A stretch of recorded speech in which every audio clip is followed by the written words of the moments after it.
All righty. I probably still look a little. Is this on? Okay, you can hear me? Okay. We're going to go ahead and get started with the study session. I'm still recombobulating myself here, but I know what the topics are. And I will ask the city manager to introduce the first one. I had some dental work done this morning, and it was a great job of anesthesia. So good, it's still working. So if you can't understand me, or if you see me drink water and drool down the side of my mouth, I actually am sober. Just one half ain't working too well right now. So, Mike.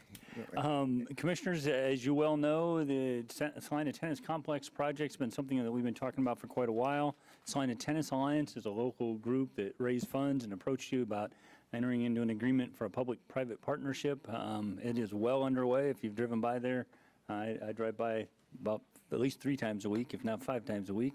So we have representatives of STA here that would like to address you about kind of status update and where things are headed. And then I took the liberty of expanding this study session to a second topic, and Jeff Hammond with the Parks Department will speak to you with an update on where we're at in the Parks Master Plan, and I think you'll see how this kind of all dovetails together. So I want to give Jeff an opportunity if there's any introductory comments he wants to make, and I think we'll turn it over to STA.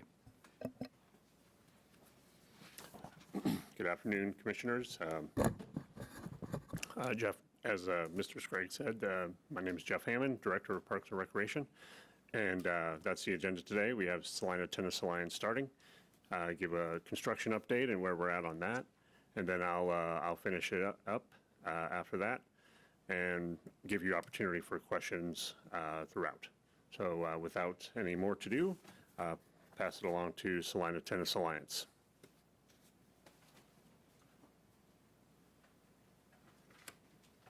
Thanks, Jeff. Good afternoon, Mayor, Commissioners. I'm Clark Renfro, President of Salina Tennis Alliance.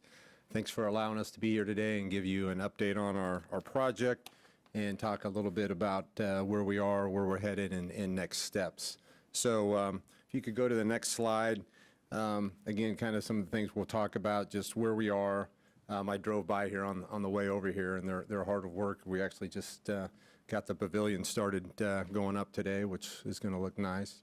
And then talk a little bit about the building itself, the old pool house, and where we are with the complex naming rights. We've got a few more steps there with some naming opportunities that will go before the Parks and Rec later this month, and then before, hopefully before you all. So just to let you know, the project has gone exceptionally well. In large part, I will give a large credit to Jones Gillum Renz and Charles Renz and their effort in Hutton Construction to keep the project going. We're on budget, we're on time. We've had tremendous communication with city staff on a weekly, bi-weekly basis. Certainly this is the first time I've ever been involved in something of this magnitude, but if everything worked this smoothly, knock on wood, it's been a really nice, clean process. Not without any hiccups, but with the effort for us to continue to stay in the loop and be as proactive as possible. It's been a nice partnership, and it makes me as a citizen proud to kind of call Salina home. I'm going to turn it over to Liz Bothwell, who's our executive director, and kind of give a little bit more detail of what's happened, where we are. There was a few weeks we had delays in June just because of weather and rain, but for the most part, everything's on time and on budget. So I'm going to turn it over to Liz and talk a little bit more detail of what you see over there, what's coming, and a little bit down the road, and then we'll go from there. So I'll turn it over to Liz.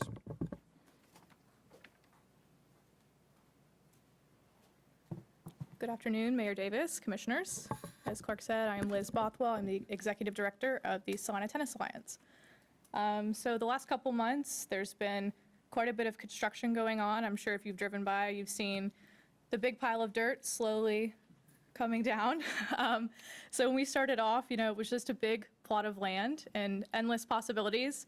The first big thing was getting those courts set, getting the forms set. So we made pretty quick progress once we actually got the forms laid, got the fence posts set, and then started pouring the concrete. Once the concrete was poured, it was really quick going from there. We were able to get them tensioned, which is actually a pretty cool process. They pour them being the quartz, and then tension them down to like 30% of their total compression right away. And then they do the rest of the percentage over the next couple of weeks to get them fully compressed, and that helps with reducing cracking in the future. There was a period of time where it was really hot, so they were out there super early in the mornings, trying to kind of beat the heat and beat just the bad weather we were having. They did some kind of edging concrete around the building, around the clubhouse and the parking lot areas. And this is a really good shot, actually. So this was, I think, like right at sunrise one morning. They'd been out there since 4:00 a.m. pouring the concrete, trying to keep it from evaporating too fast. So really cool process to see unfold. This is the hitting wall, which is really coming along nicely with the fence posts, and we're hoping to maybe do some kind of mural on the back of the wall for local artists, photo ops, that sort of thing. This is looking towards the clubhouse from the first bank of quartz that's on the midway, kind of along Tony's Pizza parking lot. This would be courts 1 to 3 here. So as I was saying, as of now, we've had all the concrete pads poured. Wow. All of the concrete pads poured and cured. So it's 12 total quarts have been poured, and then the pavilion base, as well as the hitting wall and the hitting wall base have been poured. The parking lot and the circle drive have been poured. The trash enclosure where the dumpster will be has been poured and completed. All of the court lights have been set, so if you drive by, you'll see all of the really tall light poles up now, which was really neat to see those go up as well. And then the fence posts have all been set around the courts. So what's left is installation of the actual fence mesh, which has to be done before the courts are surfaced, because you don't want to damage the actual surfacing of the courts with the fence mesh. Once that's done, then we'll surface the courts, and those take a little bit to cure as well. We still have to pour the interior sidewalks, and some of the exterior fencing still has to go up around the outside of the site. And then, of course, there's the court fixtures, net posts, center straps, that sort of thing. And then there's the actual installation of the pavilion, which has begun today, which is very exciting. The city staff will be taking care of seeding grass in the designated areas that need it. And then moving forward, we are hoping for the tennis building getting a facelift, for lack of a better term. So we've been approached about, running some really neat events coming up. So from Keisha events, high school events, to pro events with a prize money purse, to college events. And unfortunately, the requirement for a lot of those events is to have a really nice, not even just a nice, but some kind of interior space from the heat, from the weather, from the elements. So moving forward, we would have to have some kind of operational space indoors for us to work out of. I had a question on the courts. Okay, I was over there last week, and Sure. it's quite a distance from the far court to the little bitty clubhouse. Is there water? like water fountains? Like, going to be water fountains? Yes, I think at the pavilion, is that correct? You have drinking fountains at the pavilion, and then you have hydrants around the site that go all the way out to those end courts. So you'll have Could you repeat his answer further? and drinking fountains. So what he just said is that there will be drinking fountains at the pavilion and then hydrants for cleaning closer to the courts as well. And I actually did walk from the clubhouse out to the very last court, and it took me about 2.5 minutes was all it took, actual distance walking. So I think it looks further than it is whenever you actually get out there and walk it. So I suppose most players carry their own water to begin with. Sometimes, Yeah. usually. Okay. Charles, did you want to talk about any of these? Were you planning on, or was that Clark? Okay, sorry, I didn't know who was planning. No. Okay. Charles did that. He did the work on these. But talk a little bit about the building. So here we are, roughly about a month away from the courts being done and ready to play, which is exciting. a little overwhelming to some extent because we don't have a place to operate out of.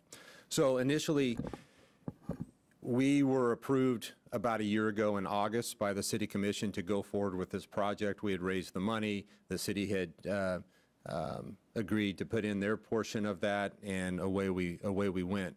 Then come springtime of this year, we entered into an agreement with the city for the Salina Tennis Alliance to manage and operate the facility. And that was something that originally didn't have the resources to do that the way that we felt it needed to be done, and hence we do now, and we've got the resources such as Liz and other infrastructure to be able to manage this facility. However, we don't have a place to operate out of right now. And so the original arrangement with the city was to have that building serviceable, and there were some items in that addressed, making that building serviceable and safe.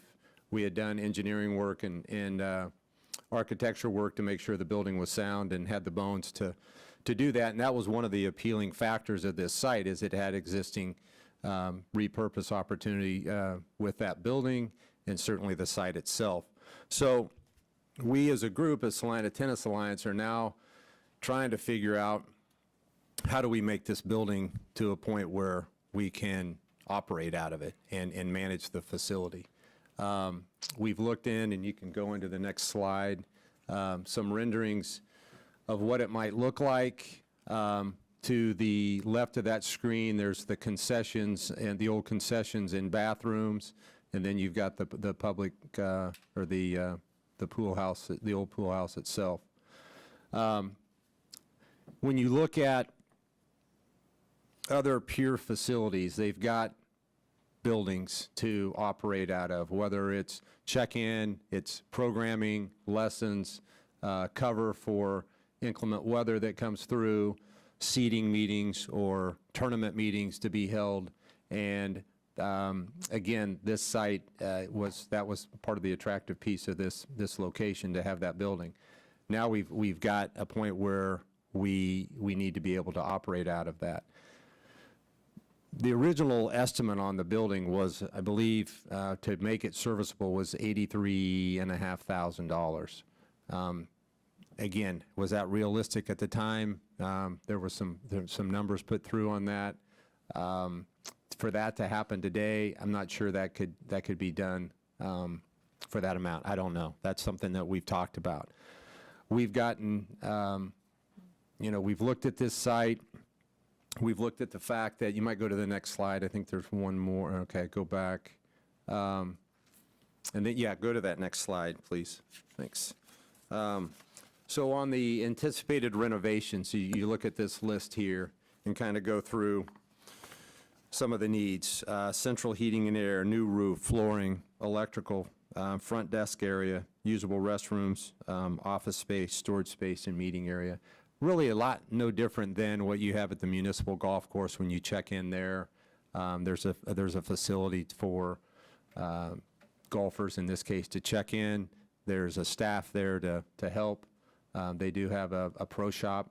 Very similar to that, for us to be able to operate and manage the facility. There's a lot that goes into not only having a front desk, but we have the ability to keep the site secure. We want to have it open to the public, but we also don't want to have access 24/7 to it. And I think that helps the longevity and of the asset itself, and that's a benefit for the entire community. So you look at these things, and now we're trying to address how do we get this building up to snuff? What's it going to take, dollar-wise? How can we make it to a point where Salina Tennis Alliance can actually do what we've been contracted to do? And I think it's doable. Certainly, it's going to come into where we can allocate dollars to do that. How much dollars? Who can do what? And have it up and running, ideally by spring, which is doable. Again, Hutton, who's been awesome in this whole process, has taken a look at this, as has Jones Gillen Marin's, and given us some ideas of what it may cost, what may be put into this to make that happen, how quickly that can be done. So it's all doable, but again, it's the almighty dollar, and how do we make this a priority to make this happen and give this place the credit that it's due. This will be a first-class facility. And driving by there, as Liz has talked about, we've got USTA, we've got CASHA, we've got colleges that know the value of this facility. It is going to be a gem for Salina. Whether you're a tennis player or not, this will be a gem for Salina. But we've got to have in order to have a first-class facility, we've got to have some sort of building that's operational. And to what level, we need to determine that. But I think this gives us a pretty good snapshot of what needs to be done and what it can look like, and then we've got to determine how to get there. There is, I don't know if we have a snapshot of the footprint, Jacob, or anywhere on the, I don't know if we do, but the footprint of this of Kenwood, that's of the facility, but that's fine. You can go back to that shot. But the footprint of the tennis facility allows us to grow. And we knew when we came in front of the commission, this site, one of the factors, the positives that allowed us to grow to the east primarily. So we have opportunity to grow. There has been discussion and can be, I think, addressed more on the pickleball element of what can be made available. Oakdale Park, I know there's been discussion of when these courts are complete, possibly converting those into pickleball. There's an element here that we could possibly have that on this site. It would allow us to have synergies between pickleball and tennis. Pickleball, for those that aren't familiar with it, is a growing sport. It's got a certain demographic that certainly appeals to. When we initially went forward with this project, we focused entirely on tennis because that was the need in town. We did not have tennis courts. We knew pickleball was an element. It's a racket sport, shares some commonality with tennis, that there is potentially an opportunity, given certainly the resources, to put pickleball on this site and allow it to grow and prosper along with tennis under the management that we could provide as well. So there's a lot of common synergies that could come through that I think would allow a lot of demographics to be able to take advantage of this site, which I think certainly is something we can discuss and could come into play as we look at what to do with this building. So this is kind of a little bit of a rendering of the blueprint of inside what it can look like. We've addressed it in stages where there's certain elements of that would be required, other elements that could be talked about as alternates when we look at the financing of something like this. But it gives you a pretty good idea. Looking at that bottom would be looking out to the courts. Or I'm sorry, the bottom would be looking west, and the top of that would be looking out to the tennis courts. Next slide. Okay, so go back to that. So that's just something that we need to address with the commission and the city on how we can bridge that gap on that building. And that's, I think, a very key element of the success of this project. Looking at it as an investment and not as an expense, what that can bring in terms of tournaments, programming, recreational opportunities, and then even the opportunity to partner with a sport such as pickleball as well. Any questions on that?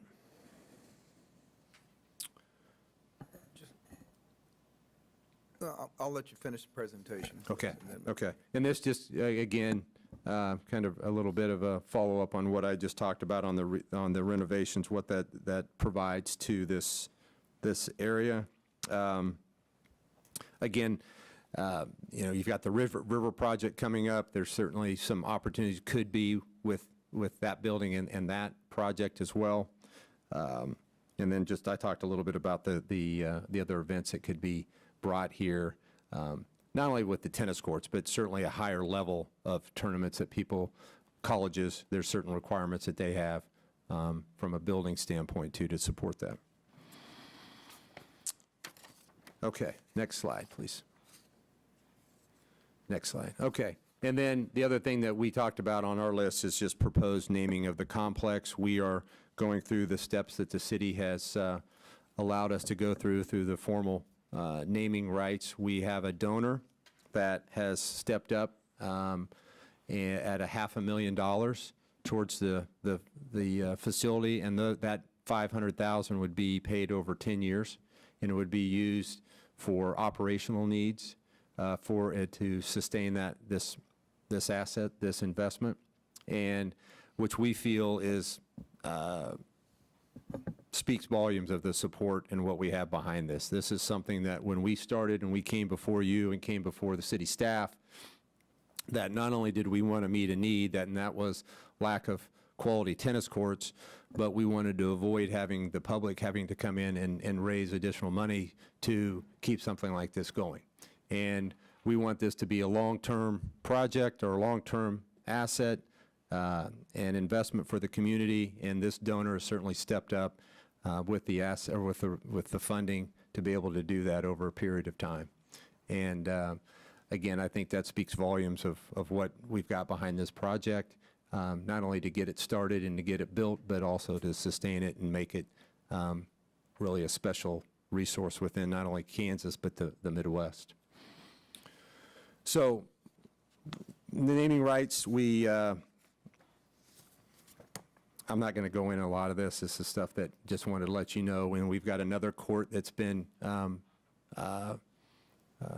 granted naming rights, so that will go before the Parks and Rec later this month, and we'll go through that formal process, which we began some few weeks ago, and then we've got the official application, I think, in today on that. Next slide.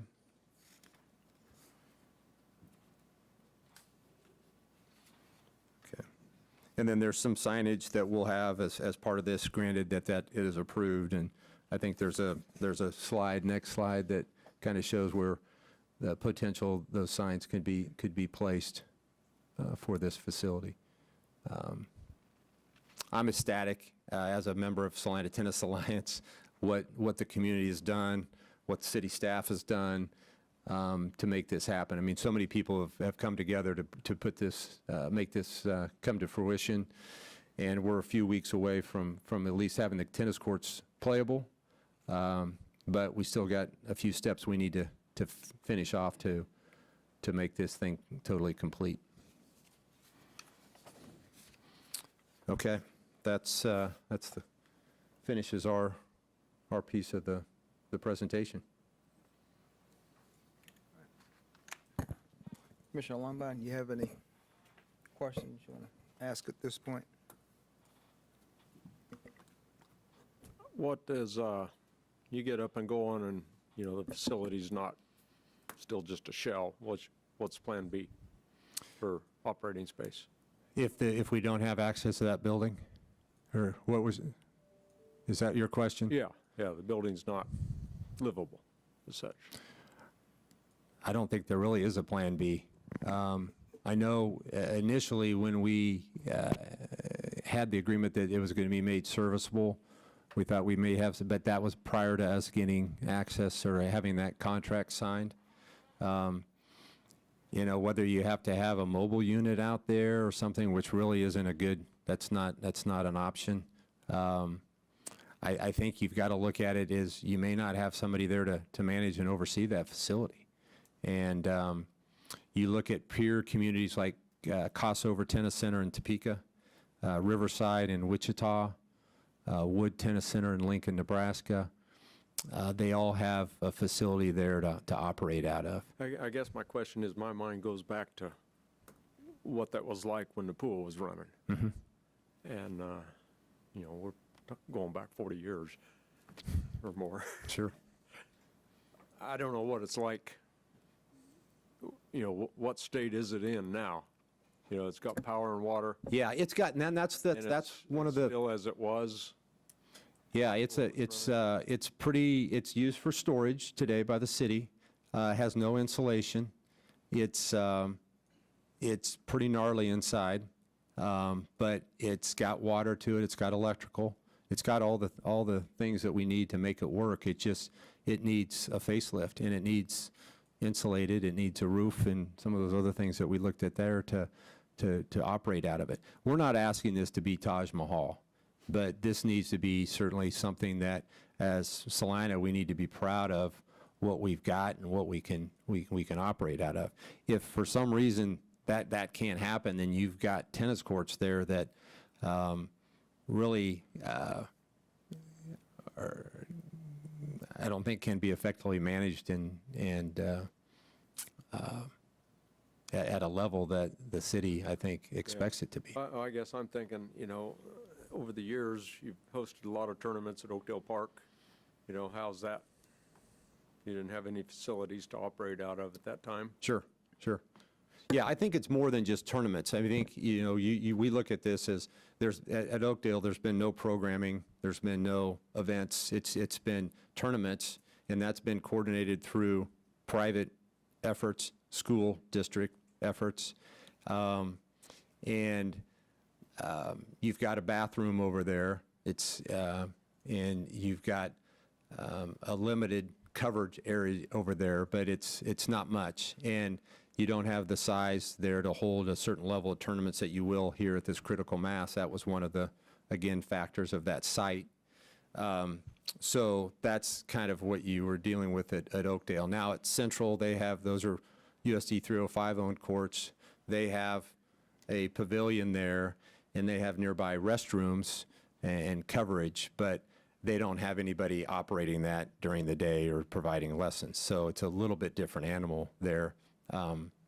Again, similar to the Muni Golf Course and to some extent Kenwood Pool or the water park, where you've got a public pool there but has a staff that oversees that. So those would be, I think, similar comparisons.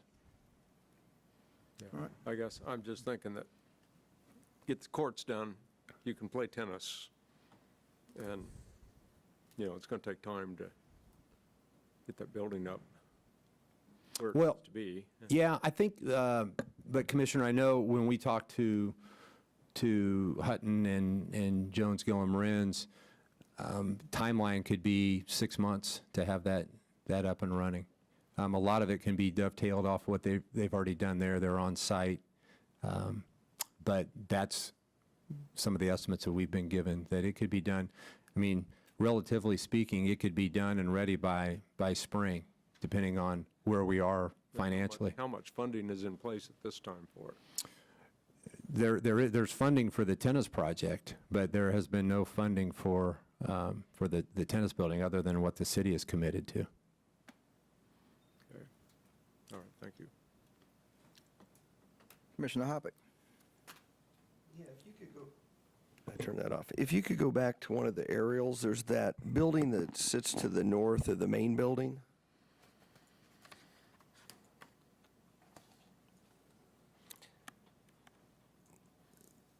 What is that? Was that part of the original that we were going to deal with as far as making the buildings serviceable? Yeah, from my understanding, that was not, I think. Yeah, and I can speak to that. So as Clark mentioned earlier, at the point that we were having the conversation about making the building serviceable, that was before we entered into the operational agreement with Salina Tennis Alliance. So the cost estimate that was prepared that was linked to that serviceability was, if you're familiar with the kind of the locker rooms on either side of the south building, just getting those functional as bathrooms. We have taken it upon ourselves at the staff level outside of that budget allocation to make the restrooms in that north building functional, just recognizing that potentially the bathhouse would be closed where those two restrooms could be open 24 hours a day, regardless of whether there was That was operation my other going question. on. In That north building is not within the fenced-in area then? Correct. Okay. Correct. Okay. That leads me to a second question. Are you able to access the courts without going through the main building, the south building? Yes. Okay. So if you look at this particular picture, each to the right and left off those sidewalks right in there where that arrow is, you can enter through there. And there'll also be access down the way, depending on certain events, that you can gain access to the site. One of the things we wanted to do, Commissioner, is to address the fact that, when people came in, they had an opportunity to check in, and you knew, some sort of control over who was using the courts. Although they're public access, it gives you a little bit more control over who's coming and going. I guess I'm gonna look to city staff. When we talk about making a building serviceable, that definition can be fairly wide. And I guess we talked about, in my mind, it was gonna be, restrooms. I potentially probably saw that being air conditioned or heating. Of course, if the roof's bad, the roof would need to be addressed. I guess, can staff address what we? Yeah, and I look- may need to draw on Jeff or even Troy Reiner, who helped pull the number together, but the term serviceable was used in the agreement. It was not defined as a term, although that budget number is pretty specific. And so I think part of the thinking was getting the bathrooms functional, but recognizing that building was not a 365-day-a-year building. It was not enclosed, let alone insulated. And that's why there's also the focus on getting the 2 concession stand restrooms open. So right or wrong, we were looking at it pretty minimally in terms of that cost estimate to have those locker room restrooms functional. So when we're looking at those restrooms and stuff to the north there, is that considered to be part of the budget for the 82.6? No, we're So that's addressing that coming out of the out- Parks budget. Okay, so that's coming out of Parks, It okay. just kind of as a recognition that we felt like there's an obligation to have restrooms, full, 4-season restrooms available. I think that's all the questions I have for now. I may have some others. I'll just preface my remarks by saying there's nothing wrong with wanting to be the Taj Mahal. I'm a firm believer if you're going to do it right. But I'm assuming when this project first came together, well, not assuming, but when it first came together, the issue of hosting large tournaments was indeed, for the very reasons you just gave, one of the reasons for this piece of property as opposed to other options in town. And I'm just wondering, what was the plan for operations at that stage? I'm assuming someone around the table must have said, okay, we're going to have a tournament, but how are we going to check people Sure, in? What are we sure. going to do if it rains? Yeah. I mean, So, initially when we looked at this, the pavilion, and similar to the way Central High is designed, is to be able to operate out of there on an event-by-event basis. It wasn't, originally, we weren't looking at this as a day-to-day management of this facility. So we looked at it as, yeah, there's potential with that building. If we can make it serviceable, you have bathrooms, you can have access to that. At that time, when we originally started, there was no plan that, hey, our group or somebody's going to operate out of this on a daily, weekly basis. It was pure event basis, which you could hold an event there, and certain levels of events there without that building. You've got bathrooms across the street at Tony's Pieces Event Center that could possibly be used. It's just not a real convenient way to operate. So when the agreement was entered with us, and we had the foresight to know that when these courts were built, we knew that at some point there needed to be a programming and operational model. We approached it on a step-by-step basis that says our immediate need is to get tennis courts built. We have no tennis courts in town.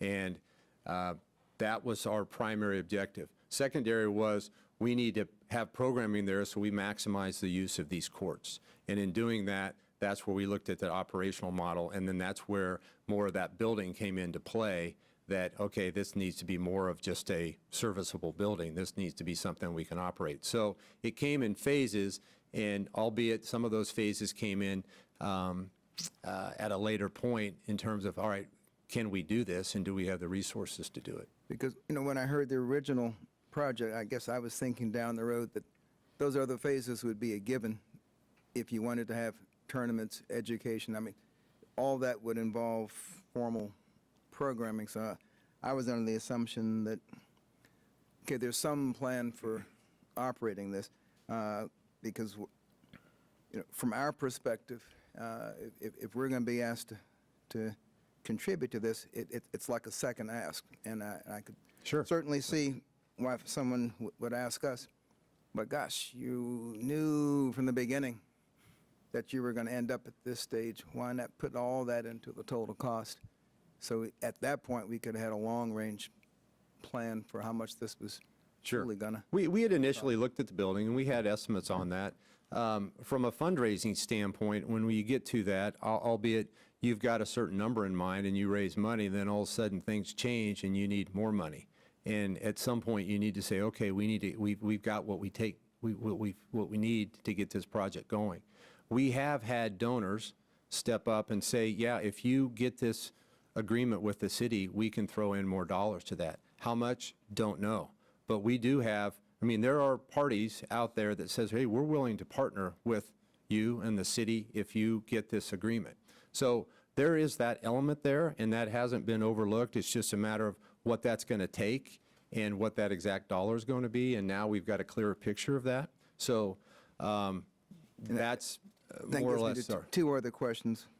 No figure estimate, as it might be, has been mentioned. What's a ballpark figure for what it's going Yeah, to you're- take to get that building looking like that picture? Yeah, you're looking at somewhere between $600 and $1 million. Okay.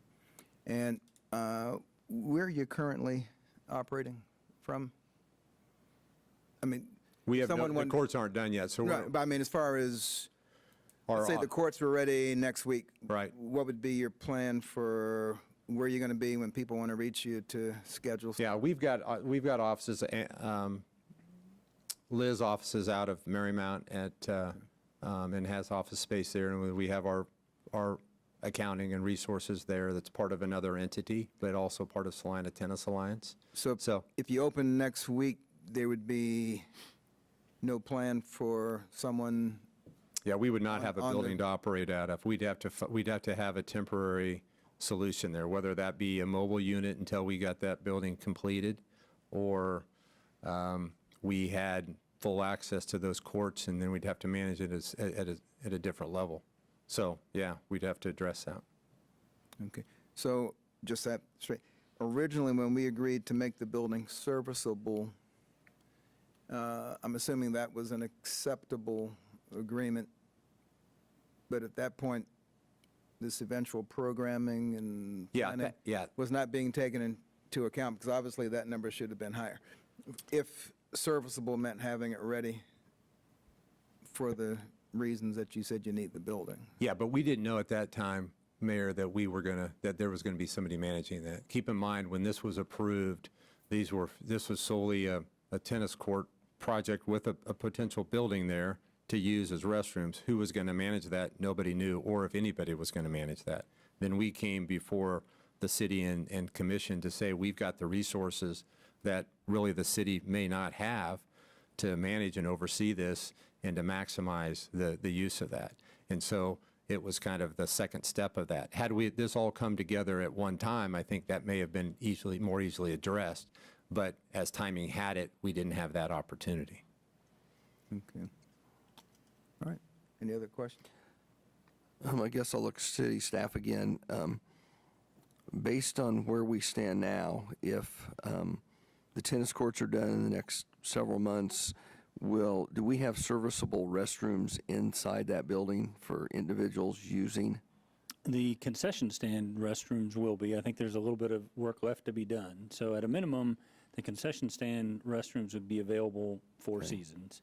And then we had started some of the work in the building and locker rooms.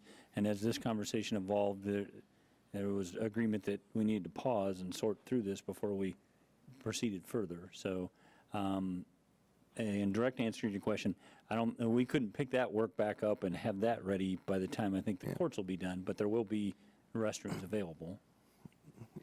And I guess, where are we at on the roof? He said that roof needs replaced. Was that something we had planned on addressing? I'll have to defer to Jeff or Troy. Well, in terms of planned on addressing, as part of the serviceability, we recognize some need for fascia and trim work and Right. trying to kind of clean up the exterior appearance of the building, but that number didn't include replacing the roof. Okay. I'm all for preserving buildings that we have, and that building has a lot of history. Does anyone with city staff know when that was built? I see a lot of shaking heads. Not a no. clue. I don't see anybody volunteering a clue. date. Charles? In the 56 or something, I'm thinking the original drawing said, yeah. They're speculating in the mid-50s. That's what I was 1956 thinking. maybe? Around 55. We just asked the oldest person in the room if it was here when they were a kid. Ah, There you go. Okay, thank you. I'm wondering what kind of equipment it takes to maintain a facility like this, and if Salina Tennis Alliance will be supplying that equipment, or if that's Parks and Rec. Like, someone's got to sweep these courts before a tournament. and Yeah, stuff that's like that. part of our agreement, Salina Tennis Alliance's responsibilities. And in terms of ongoing maintenance, generally you'll have resurfacing of those courts probably every 7 to 10 years, which is just basically going over, it's not rebuilding, it's just a coat surface that goes over that. Central just did that after 10 years this past year, and that's roughly $5,000 a court. Yeah. Well, I guess what I'm thinking is getting it ready to play. Say it's covered with grit, rocks, sticks. Right. Do you got some kind of sweeping machine goes out, or you just go out with brooms, or? Yeah, a lot of it's brooms and hand picking up, but I'm sure we would, yeah. So as part of our agreement with the city is we will handle all of the maintenance. So usually for general court maintenance, like weekly, you sweep them with the push broom or with the leaf blower, or like a push leaf blower, like a big industrial one for courts. That's pretty much what you do every couple of weeks. But there is like annual pressure washing you do, or treatment of the surface with chemicals sometimes. I guess I was just thinking this many courts, you'd have some, like a street sweeper thing. No, that's kind of what the big push blower would be, but there's not too many trees right around, so you could kind of avoid most of having to blow the courts routinely because of that. There's just a couple trees close enough to the courts to have to blow them really often. Okay. So there's not going to be a need for equipment storage is, There could be, I mean, minimal. I mean, you look at, we could have ball machines out there that we could use, but there is minimal storage that would be required. You know, at Oakdale, in that small area where there's a bathroom and an overhang, there is a storage area there that there's balls and there's draw equipment there that they use. Fairly minimal, but we would probably need more. We would need more storage than that. But to answer your question in terms of cleaning and things, usually that's, as Liz talked about, it's kind of what tools that we'd use. So I think our vision or the plan may be evolving. I mean, I'm not telling you anything you don't already know, but our past approach to our tennis courts they were city facilities, they were our maintenance responsibility, and they were open to the public, and that was pretty much the extent of it. I mean, Clark described a little bit in terms of storage and pavilions and things like that, and then tournament scheduling was a reservation, and tournament organizers would set up. You know, as part of that agreement that we entered into with Salina Tennis Alliance, that moved the vision forward to more of a programming, lessons, dedicated staff standpoint. And we entered into that agreement and made a financial commitment. What Clark and STA are describing takes that to a whole nother level in terms of the bathhouse and the building. And there are examples of communities that have those type of facilities. That wasn't it. We have to make a conscious decision how we want to transition, or whether we want to transition, and then where it fits in the priorities, which in part is why I asked Jeff and the Parks Department to give you an overview of the rest of the park master plan. I don't want to cut Clark short, but just kind of trying to give you a sense of the conversation as it's evolved, and kind of help facilitate the best we can. Yeah, we actually had one event planned, a college event, for the end of this month, and they had a backup plan because we told them it would be a buzzer shot if it in fact was done. And so that won't happen. They'll play that in Wichita, but they've asked Liz to go down and help operate and run that. We've got the resources here to pull that off. But just going forward, we're going to need a little bit more oomph in that building to be able to provide the entire experience. But to your point, we can pull off tournaments now, but we are limited in terms of managing and overseeing that facility through our agreement with the city with programming, recreational opportunities, and which in turn maximizes the use of those courts and gets people out there that don't have the means to necessarily learn the game that we would provide to them.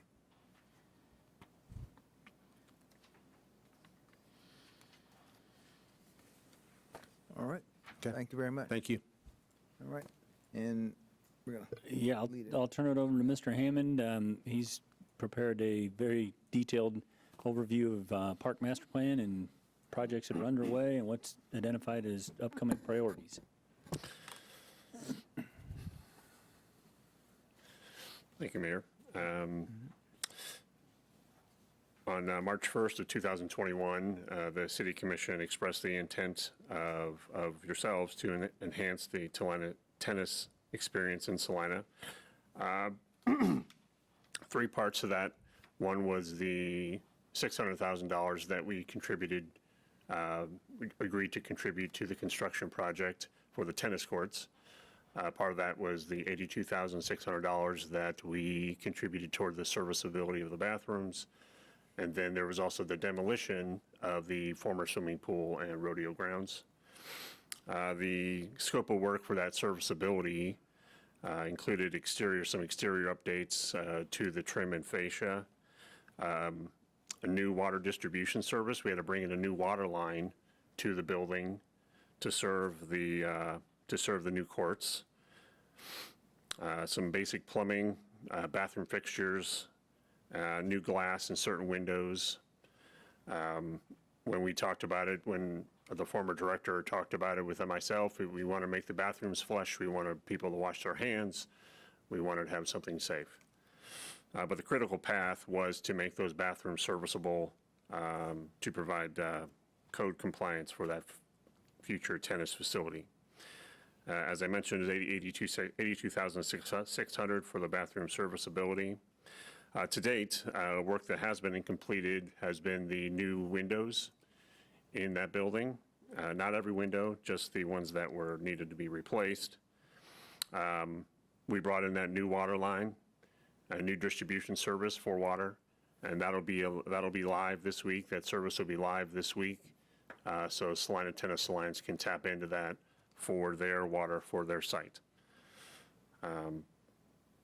So approximately of a $82,600, we have spent $22,100, which leaves a balance of $60,459, and that was from the funded from the special parks tax, which is funded from alcohol sales. So just to back up a little bit, August 23rd of 2021, you awarded a bid for the demolition of the rodeo arena and former swimming pool. The budgeted expense for that was $181,000. The bid that was awarded was $149,000, which has a balance available to that of $32,000. And again, that was that special parks fund from special alcohol sales or special alcohol tax. And just to recap, August, I provide some construction recap of how we got to this point and how we had some of the naming rights associated with the building, with the tennis facility, and how that was funded, and that the city's contribution of $600,000. So I gave a financial summary of what's remaining from the funds that we have not spent of $92,000. Is there any questions about that at this time? Okay. Some of the city things we've been working on to provide support for this facility. As Clark mentioned, Mr. Renfro mentioned, we have an operational agreement for the site with Salina Tennis Alliance. As you know, with most parks, Kenwood Park is open to the public by ordinance from 5 a.m. to midnight. Per the annual plan, the city's making provisions to ensure public access control through some of those exterior gates outside of STA's operating hours. We're also making provisions for site security to provide cameras that are cellular data-driven cameras with some cloud storage of data so we can make sure it's safe. And lastly, once the site receives final grading of the soil and has water available, we will seed that area. Ideal time for seeding is mid-October. And after that, it would be weather dependent. Also, what I think Liz mentioned, as part of the agreement for the annual plan, there's a map in here of mowing. The city's contribution to mowing for the site would be the red areas, and the green would be Salina Tennis Alliance's responsibility. As you might be aware, this part of the conversations that led us up to this point was that our existing tennis courts were in somewhat disrepair. And we were trying to identify, we are in the process of trying to identify some of the former tennis spaces, whether it be Oakdale Park, Sunset Park, or Jerry Ivy Park. On October 25th, we had a transfer of a limited warranty deed with USD 305 for Jerry Ivy Memorial Park tennis courts. Their plans were to improve the 4 existing public courts and add 4 additional courts. That turf maintenance of that area was transferred to USD 305 as well. They would maintain 4 courts for public play at all times. Recently, bids were due for that project for USD 305 on September 1st. The existing basketball court that's there will stay. However, sand volleyball will not be part of that site because that would be part of the new tennis courts that they're building. I provided a map from the bid documents for Jerry Ivy tennis courts. Jerry Ivy sand volleyball, we are identifying some areas next to or adjacent to those tennis courts to have a future sand volleyball court on. And work is ongoing to identify a design, scope of work, budget. Oakdale pickleball courts, we had the Parks and Rec master plan states that the north tennis courts are asphalt and should be demolished. The south tennis courts are on a concrete slab from 1947, and that's in decent shape for 1947 concrete. The master plan does indicate that the south tennis courts could be repurposed. The city was approached by a donor for a sponsorship for new pickleball courts at an estimated cost of about $407,000. Staff pursued those quotes for post-tension concrete on top of existing slab or existing tennis courts. Pickleball group, in my conversations with them, their desire is to be at Oakdale Park. That donor that expressed interest in funding pickleball courts at Oakdale wished for that facility to be open to the public and available to the public. There's a design, just a quick design for those pickleball courts. How many we would have would be 10, some sidewalks in between, overlaying post-tension courts on top of existing tennis court slabs have become more popular. And there's some specifications of what we would be looking at. It would include new exterior fencing that is black coated. Question for the Yes, sir. tennis experts. Can you play some form of tennis on a pickleball court? Yes, you can.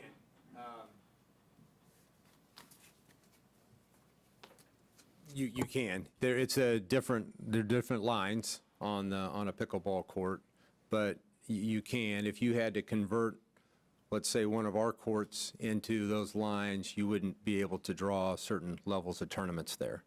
So, But just for kids that want to go play tennis, or they could play tennis on a pickleball court. yeah. I mean, it's the same court. You just have different principle. lines, and you have different dimensions of that. But you've got a net there, and Yeah, 4 of those pickleball courts equate to the footprint of 1 tennis court, right, correct? right. So it's just a much smaller Yeah. area. Yeah, it's, for lack of a better word, it's a demographic that maybe doesn't have to move around quite as much. And so you've got a smaller, so, Less ground to cover. yeah. So that's pretty much the, There are, on that South Oakdale tennis court, there are currently 4 tennis courts. So we would convert that to 10 pickleball if that was something we pursue. And just to be clear, the premise is the donor is looking to fund Correct. that project. Yes.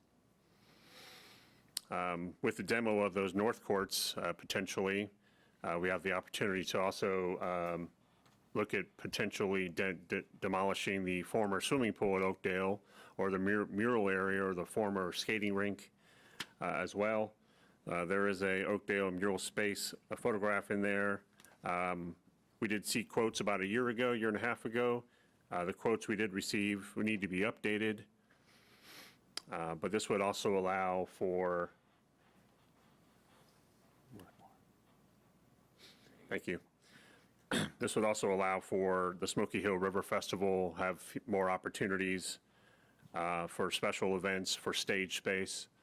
I did provide next slide would be a kind of a potential vision for the area of what it could look like without the old pool, former Oakdale swimming pool, or the north tennis courts. My conversations with Arts and Humanities, they would have more space to provide more tents, to provide another stage. And there's also been talk of another community center at Oakdale Park, and also would serve as a headquarters for the Smoky Hill River Festival. It also serves as a community center for the public. Oakdale Park is a very popular place for weddings because of the formal gardens. This would be a permanent stage? Yeah, I think that's Arts and Humanities' vision. And when Jeff said another stage, I think it's in place of the temporary stage 2 that, if you're familiar with how it lays out, it's kind of at the corner of the tennis courts today. This would create an opportunity to link the 2 art vendor locations and then move the stage further to the northeast. The thinking being that's a whole nother fundraising drive that Arts and Humanities could pursue if that space was available to them. Sunset tennis courts.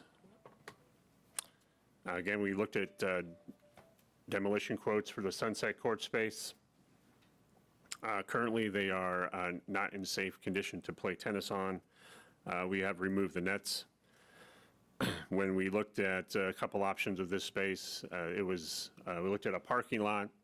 That was a lot of concrete, about $300,000 of concrete for that space.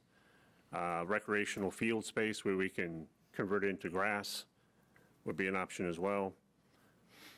Currently, we are addressing deferred maintenance in our, that's been our priority for a while, has been deferring or addressing deferred maintenance in our park system,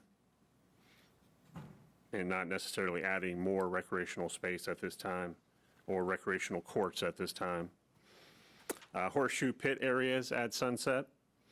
Parks Master Plan indicates reevaluating the number of horseshoe pits that are needed, adding seating, removing the chain link fencing, add shade canopy. The Horseshoe Club is no longer active in Salina. The closest active chapter is, I believe, Hutchinson. Did they remove their equipment? They removed the clay. Okay. The clay was, I believe, a donation at one point in time. So there's the clay that surrounds the, what's it called, the stick, it's pin, I think they call it a pin, is not there right now. We backfilled that with sand. At Sunset, do we still have, is it 2 courts there that can be used for basketball? Yes. And do we still have that set up so it can be used for, is it called foosball? It's We do not have that set up for foosball. Okay. It's dedicated to basketball. basketball only? It's one full-length court, right adjacent to the horseshoe pits. Matter of fact, it's on your picture there for the Sunset Park slide. Very popular space for basketball. We do not have futsal set up at Okay, that there it space. is. Okay, I missed that. Okay. That was an experiment that was. Yeah, we had the created a problem with the conflict goal, and was yeah. removed. Basketball at Sunset Park is very popular. Was there any consideration of adding more basketball courts? That's certainly a possibility. Over here to the left of the picture, I just went away. That's all horseshoe pits? Yes, sir. Was there like a dozen of them? Yeah. So there's potential opportunity for that in the future. To limit the number, I guess I perceived there was like 2. And by my count, there's 18. Or there were 18, I should say. They're not in use anymore. any questions at this juncture? Okay. July 23rd, recently, July 23rd, we approved, the City Commission approved the Parks and Rec Master Plan. As I mentioned before, we're trying to address deferred maintenance in our park system. There's 187 items on the priority matrix for the master plan. Master plan projects that have been completed, some significant ones have been metal roofs on shelter buildings, LED lighting in some of those shelters. Bill Burke, we have a new storage area instead of having containers or storage containers there. On April 11th of this year, we provided a study session for some of the parks amenities that we were trying to implement, concrete improvements and park bathroom refurbishing. We've been actively, we've had a painting vendor painting our park shelters, our picnic shelters.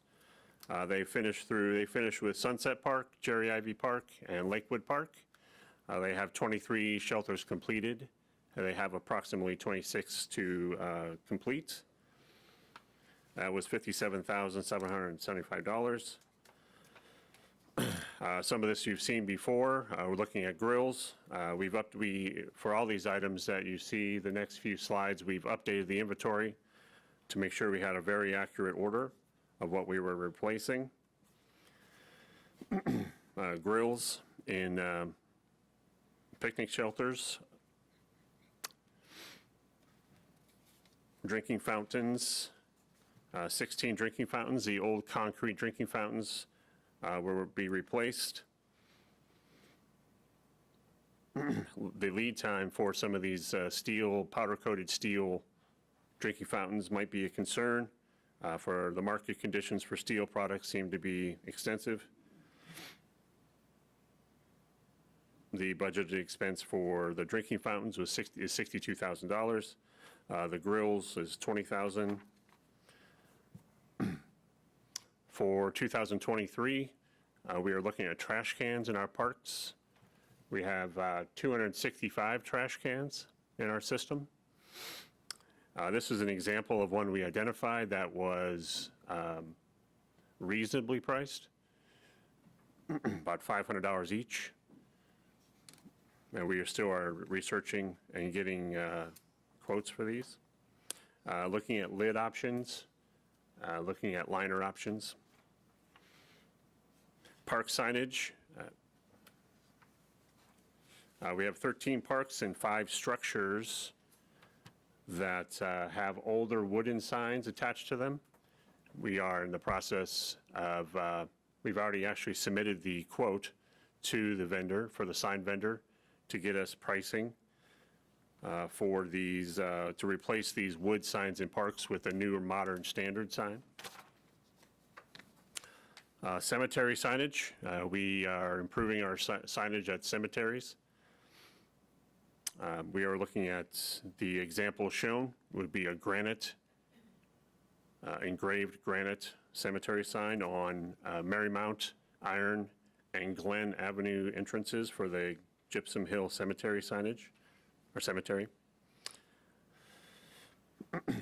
We should have those, have 2 of those installed this year on Iron and Glen. And Marymount will be next year. Playground mulch, rubber mulch, and engineered wood fiber mulch. We have taken care of, this year, we took care of mulch at Oakdale's Playground. We're getting ready to do Country Club with rubber mulch. We have a grant opportunity at hopefully coming out the end of the year. They haven't released that grant yet for rubber mulch, which would cover up to 50% of that expense. Just keep in mind that the cemetery signage would come out of the cemetery fund, but these park improvements would come out of that park improvement fund.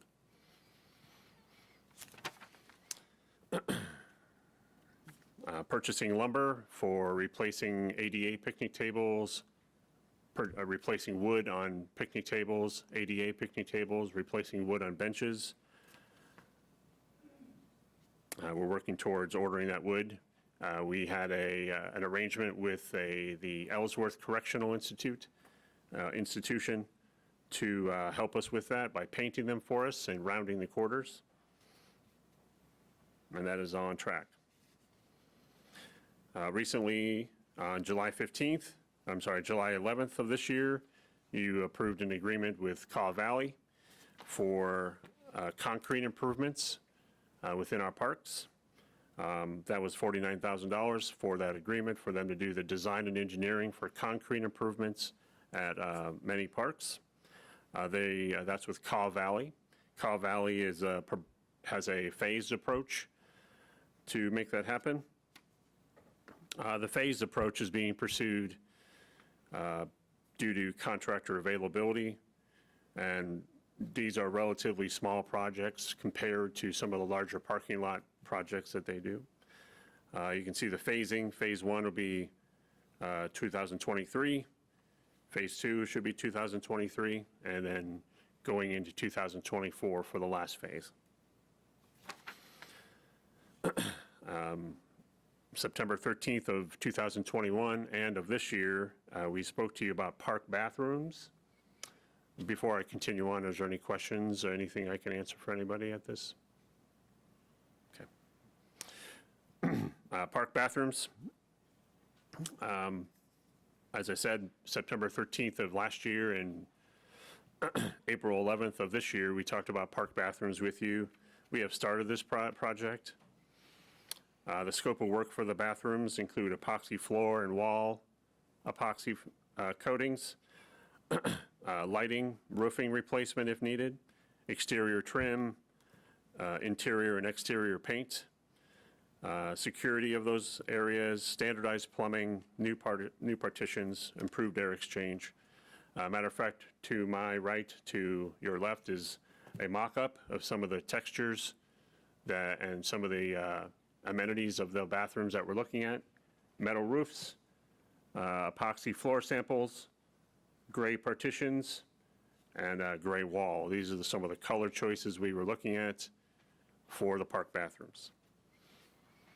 We have started as some of the questions related to the midway bathrooms, which is the former concession space at the Salina Tennis Alliance area. That was one of our our first project. We are 60 to 70% through that. Now that the water line is available to the site, we can tie into that water and get those bathrooms live for the concessions bathrooms that are to the northwest of that facility. Staff are currently in the concession space at Bill Burke and remodeling that per the design on the next slide. And the funding for these park bathroom projects are from that Park Improvement Fund.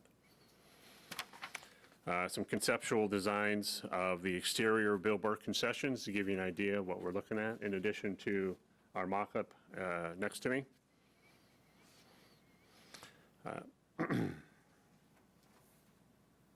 We've added, we recently had before you the purchase of 2 CXT units for Billbrook Park, and those are on order. It's a 5 to 6 month lead time. Should be here end of January, 1st of February, I hope.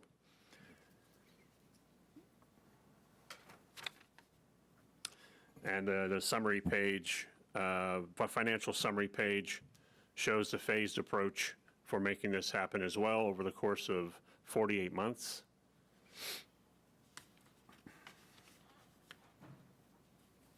We are considering 2 CXT units for the open-air bathrooms at Jerry Ivy and open-air bathroom at Lakewood Park. Kind of a camp bathroom style that's be rather difficult to refresh and refurbish. Some of the park bathroom interior colors, as you see before you on this model, on the mock-up.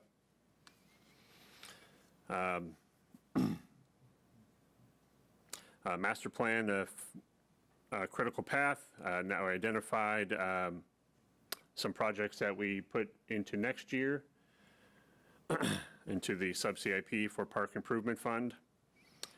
Replacing shelter columns, the structural requirements of the picnic shelters are such that we need to add footers to each of the posts. Some of our large shelters have 10 posts. Those trash cans I showed you earlier. Looking at a Sunset Park waterfall solution to its, it tends to collect leaves and debris. Eric Stein stage, ceiling acoustical tile or acoustical texturing, disc golf signage, and then identified some future projects that staff had identified as what they would like to solve from that master plan list. Again, what you don't see on this list is Jerry Ivy Pond. That expense right now is not included in that, but I'll talk about that a little bit more in a couple slides. And then remaining master plan projects that you see on a slide, there's quite a few.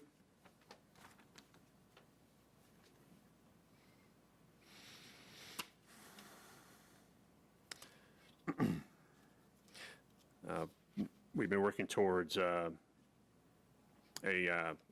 design and specifications for bidding for Billbrook turf. On July 11th, City Commission approved the action to enter into a design and engineering agreement with Schwab Eaton. They should have an RFP out this week for turf fields. That includes turf fields for Billbrook and the ad alternates of Matson Field and Wilbur Field. And then there's a phase 2 to Billbrook for those other improvements for drainage at Berkeley Family Recreational Area, ball field fencing, backstops, dugouts. So after they get the turf out, they would go on to phase 2. Lakewood Playground on December 6th of 2021. We came before you with a sponsorship agreement with Great Plains Manufacturing for a playground at Lakewood Park. They contributed $150,000 to the purchase and installation of that playground, including pour-in-place flooring. That playground is set to be delivered soon. We ordered it in the late winter, and with the delays in steel, it'll be here in the next month and a half to 2 months.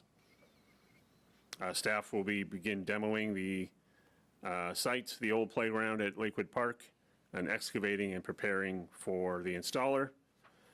There's a Lakewood Playground schematic or conceptual design I provided. That's what it's going to look like at Lakewood. Also wanted to provide some pour-in-place flooring examples of what that pour-in-place would look like. It's similar to pour-in-place flooring or surfacing at Olivia's Playground. on Center Street near the hospital. The design, the colors that the Great Plains were looking at were a beige, green, and a little bit of black, with the primary color being black. I'm sorry, primary color being green. Sorry. Black would be really hot.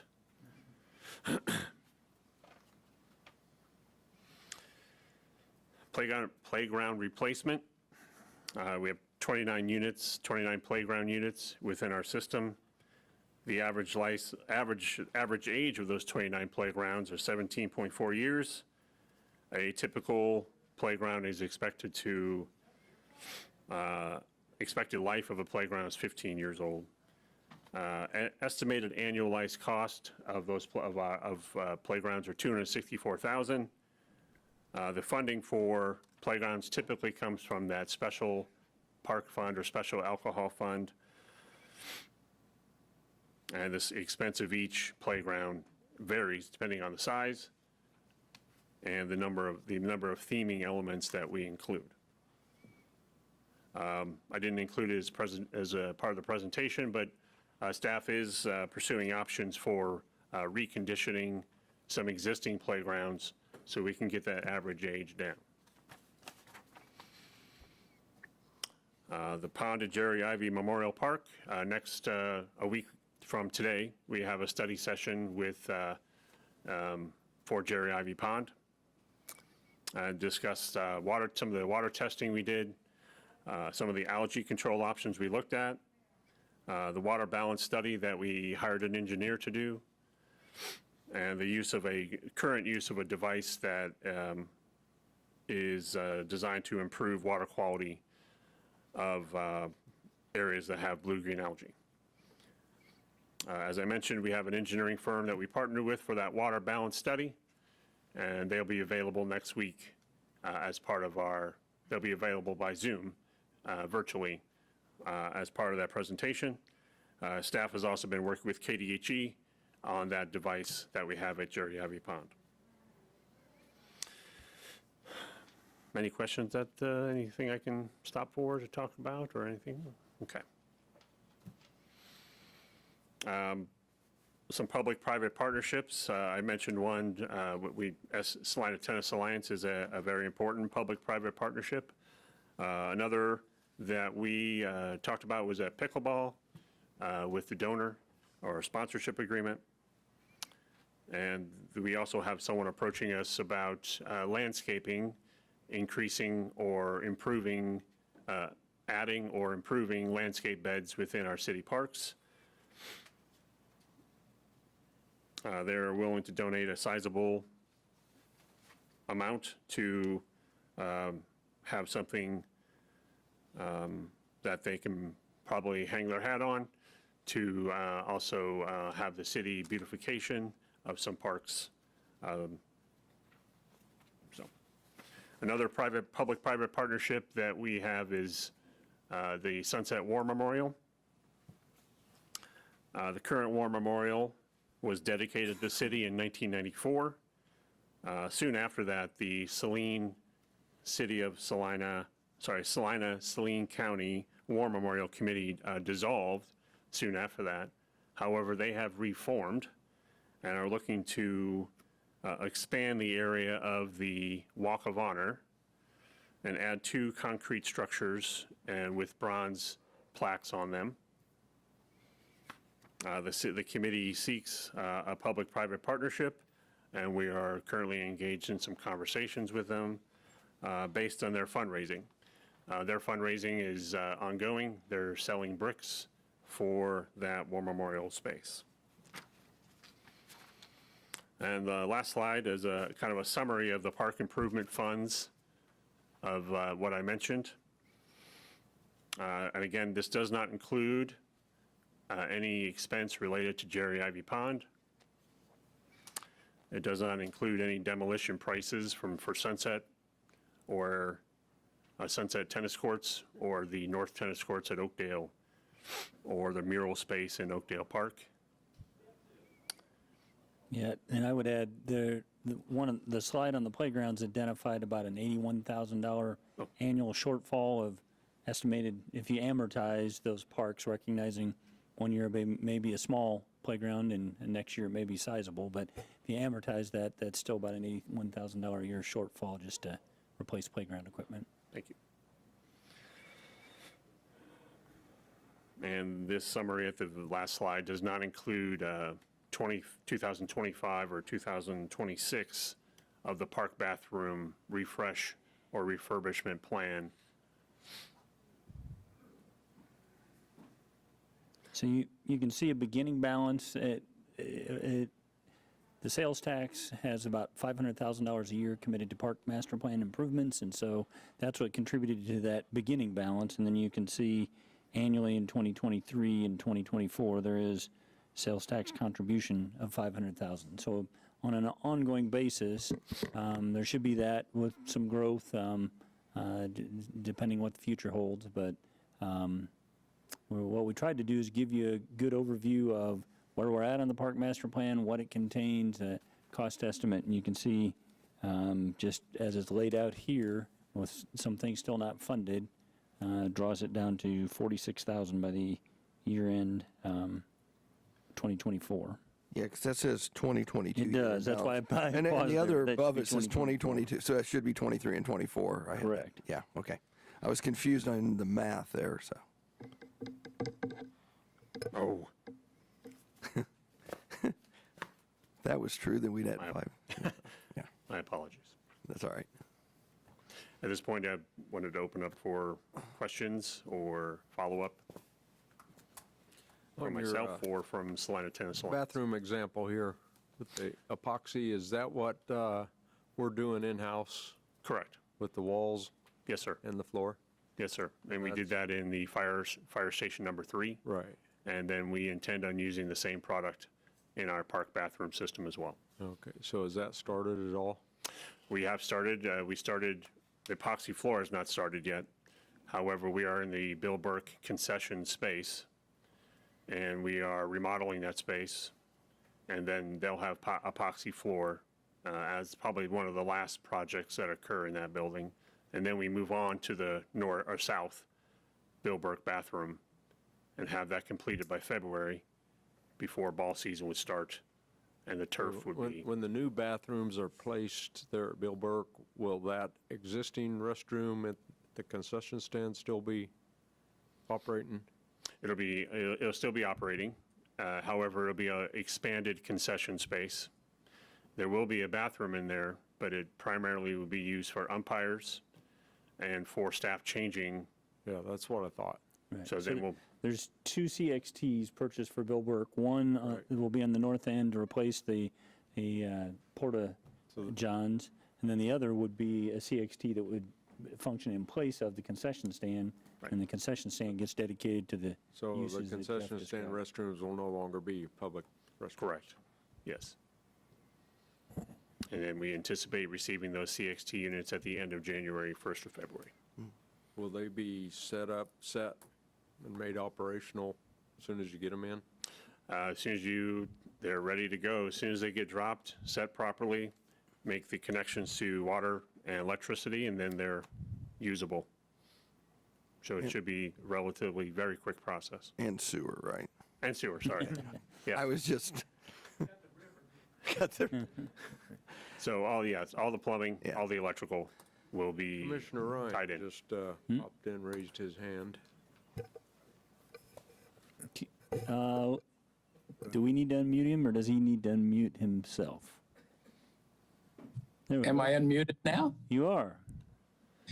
So I came in a little bit late. I may have missed this, but the party's interested in partnering on the pickleball in the old Oakdale Park on the newer portion of the old courts. Are they interested in paying for that $400,000 improvement of the courts, or are they asking us to partner with them in that, whatever the cost of that project is? They have expressed donating as a sponsorship for the full amount of the post tension that would go on top of the existing tennis court slab and new fences, exterior fence around the whole project. So they propose to fund it themselves, or fund it, or provide funding to the city to do the work ourselves. Okay, thank you. I missed that. And that includes the striping and everything of the That courts. includes the paint, the acrylic paint, and the proper striping for pickleball, yes, sir. And you just brought up Jerry Ivy Pond, so we're discussing that next week. So I guess next week when we discuss that, we'll also discuss funding mechanism for that, or Yeah, lack of funding mechanism. first thing is, first we'll discuss the problem and possible solutions, which, the focus of the engineering work has been on the premise that a pond of some sort stays. So their report walks us through what they've found and what their conclusions are and what their recommendations are, and there'll be a cost associated with that. You as a governing body will be tasked with making some decisions about whether you want to pursue that, whether you want to pursue other alternatives, but there's a sizable cost attached with, if Jerry Ivy Pond gets fixed and stays, that's a big ticket item that's not in these numbers. One, of course, not counting Jerry Ivy Park, does the park master plan reach completion in 2026? If you go back a few slides, there's a list there of things that are not accounted for in Mr. Hammond's presentation or in the dollar Right. calculations. And so, one significant example off that list is Indian Rock Shelter Building. And then there's a lot of other miscellaneous items in there as well. Okay, because it ended at 20, and it just said future, and just adding up in the future was 863,000, which would look like about 2 years' worth of expenditure. Those items were just what staff had identified as, after 2023, some of the items that we would want to go after. However, of the master plan, the next slide right after that is the list of master plan items that we have not been able to address or have not addressed as of yet. All right, so, because I think one thing that we as a commission may need to address is if $500,000 is a very unrealistic low number forever, getting anywhere near the bottom of this list, and then figure out what it's going to cost for the next 30 years per year to maintain what we have, so we don't end up with Sure. a long list like this again. Yes. I need to make a couple of clarifications. If you could go back one more slide, that number does include replacing the Indian Rock Lodge.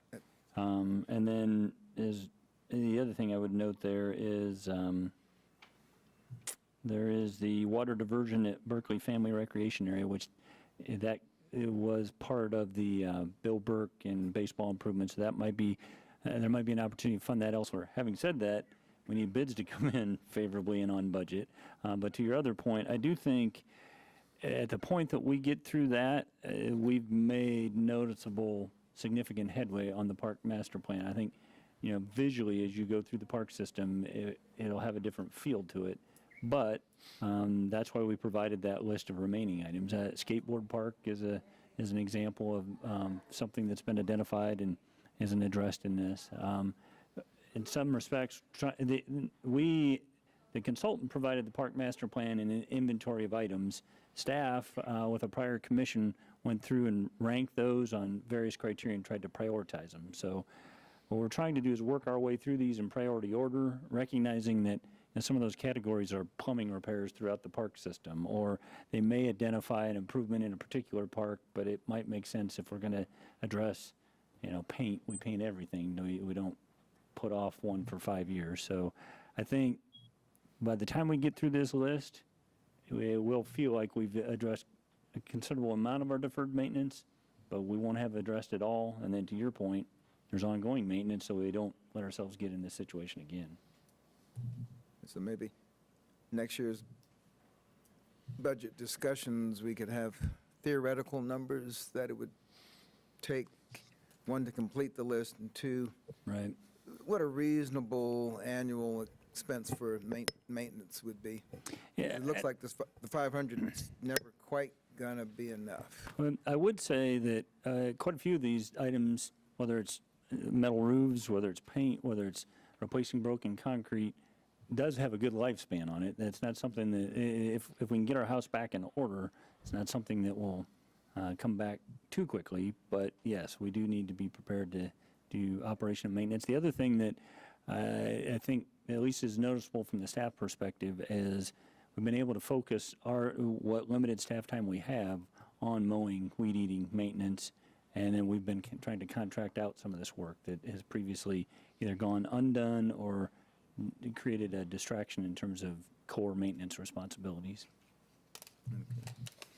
Any questions from the public?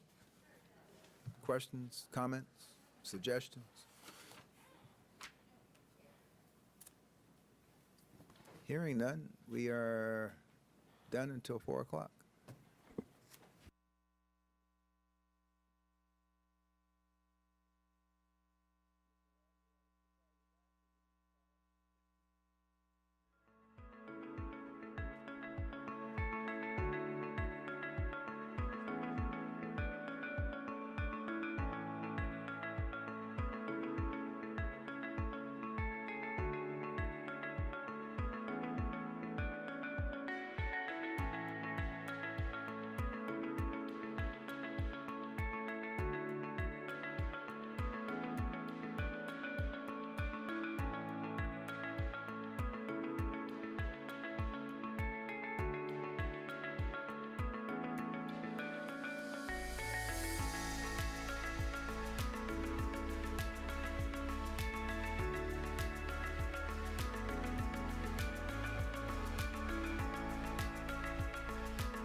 It is 4 o'clock, and I'm going to welcome you to the September 12, 2022 weekly meeting of the Salina City Commission. Ask the city clerk if the Kansas Open Meeting Act required notice has been properly provided. Yes. Thank you. May I have roll call, please? Mayor Davis? Here. That's better, sorry. Mayor Davis? Here. Commissioner Hoppick? Here. Commissioner Lankowitz? Commissioner Longbine? Here. Commissioner Ryan? Here. All right. Thank you. All who are able, please stand for the Pledge of Allegiance in a moment of silence. I pledge allegiance to the flag of the United States of America and to the republic for which it stands, one nation, under God, indivisible, with liberty and justice for all.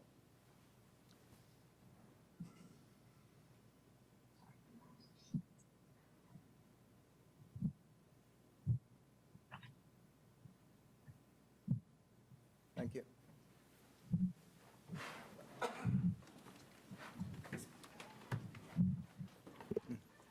Before we get started, I hope everyone here yesterday was able to either do something in honor of September 11, a service project, memorial service, or something to honor those first responders who do things that most of us would never do just because of their oath to protect and serve. And, you know, it's not much difference between Salina, Kansas and New York City or Pennsylvania or D.C. when you consider bad things can happen anywhere. And, you know, we trust our lives to these folks without even thinking about the sacrifices they make. So if you see one on the street, tell them thank you. We will move to awards and proclamations. Item 3.1, recognition of the month of September 2022 as National Childhood Cancer Awareness Month in the city of Salina. Ellison Ballou, sister of cancer hero Hayden Ballou, will read the proclamation.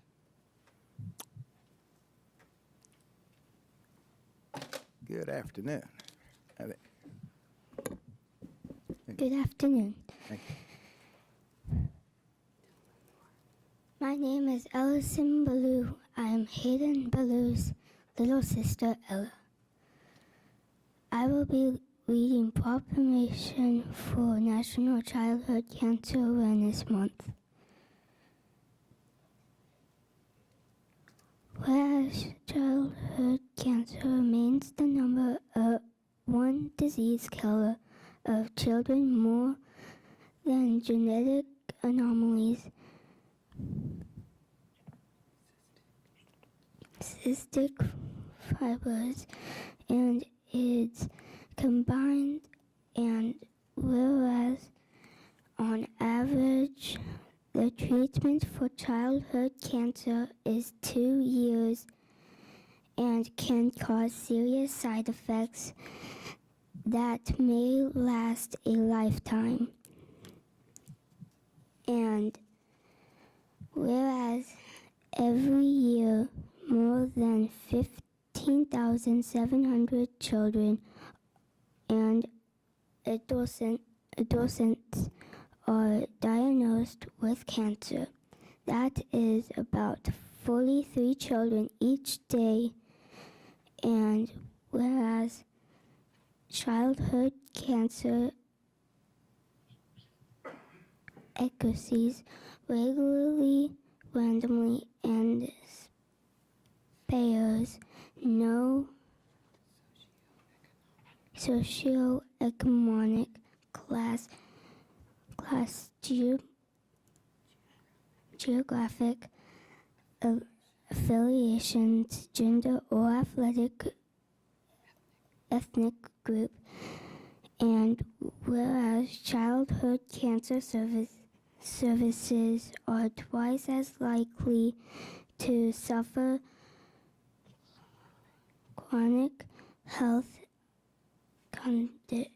conditions later in life, and whereas every year over 2,500 children under the age of 20 lose their lives to cancer that is equivalent to 7 children every single day, and whereas when a child is diagnosed with cancer, the entire family is forever affected.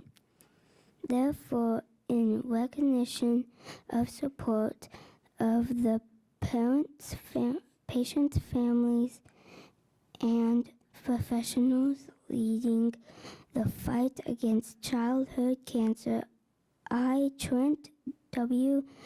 Davis, MD, Mayor of the City of Salina, do hereby proclaim September 2022 as Childhood Cancer Awareness Month in Salina and recognized the gold ribbon as the symbol of childhood cancer. I encourage all citizens to honor those young people who have lost their lives to the devastating disease and join the fight against childhood cancer in Salina. In witness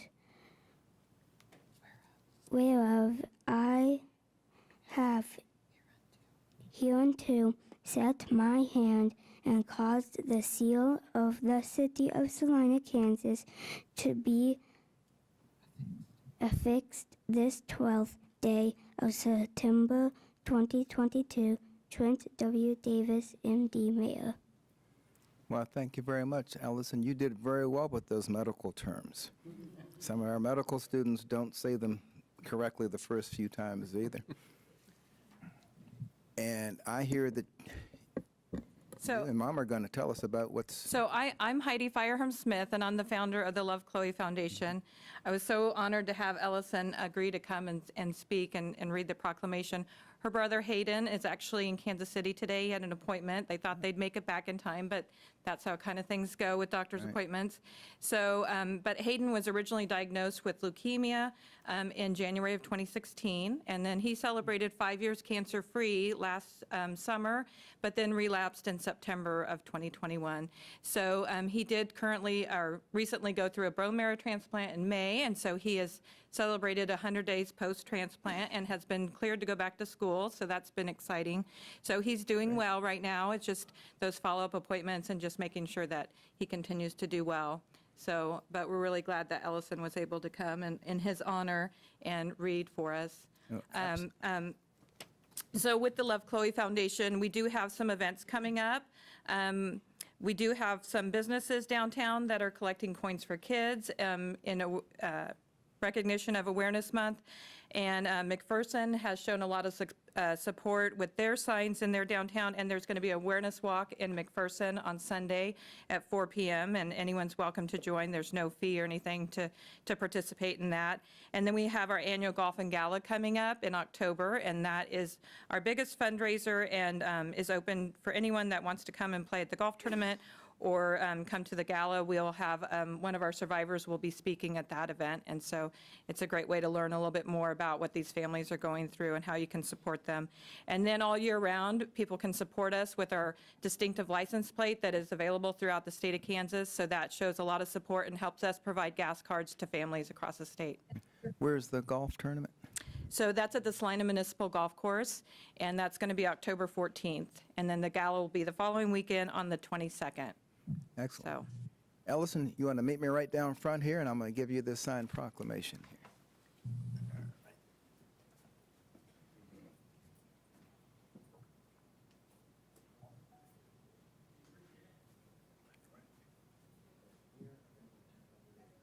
Okay. I've been so busy this morning, I was going to tell you about my morning. I got my building read at 7 o'clock this morning with Scott Nelson. And I didn't take it. He's representing Jason Mann on that house, you know, on Sunset Ridge, Jason's house.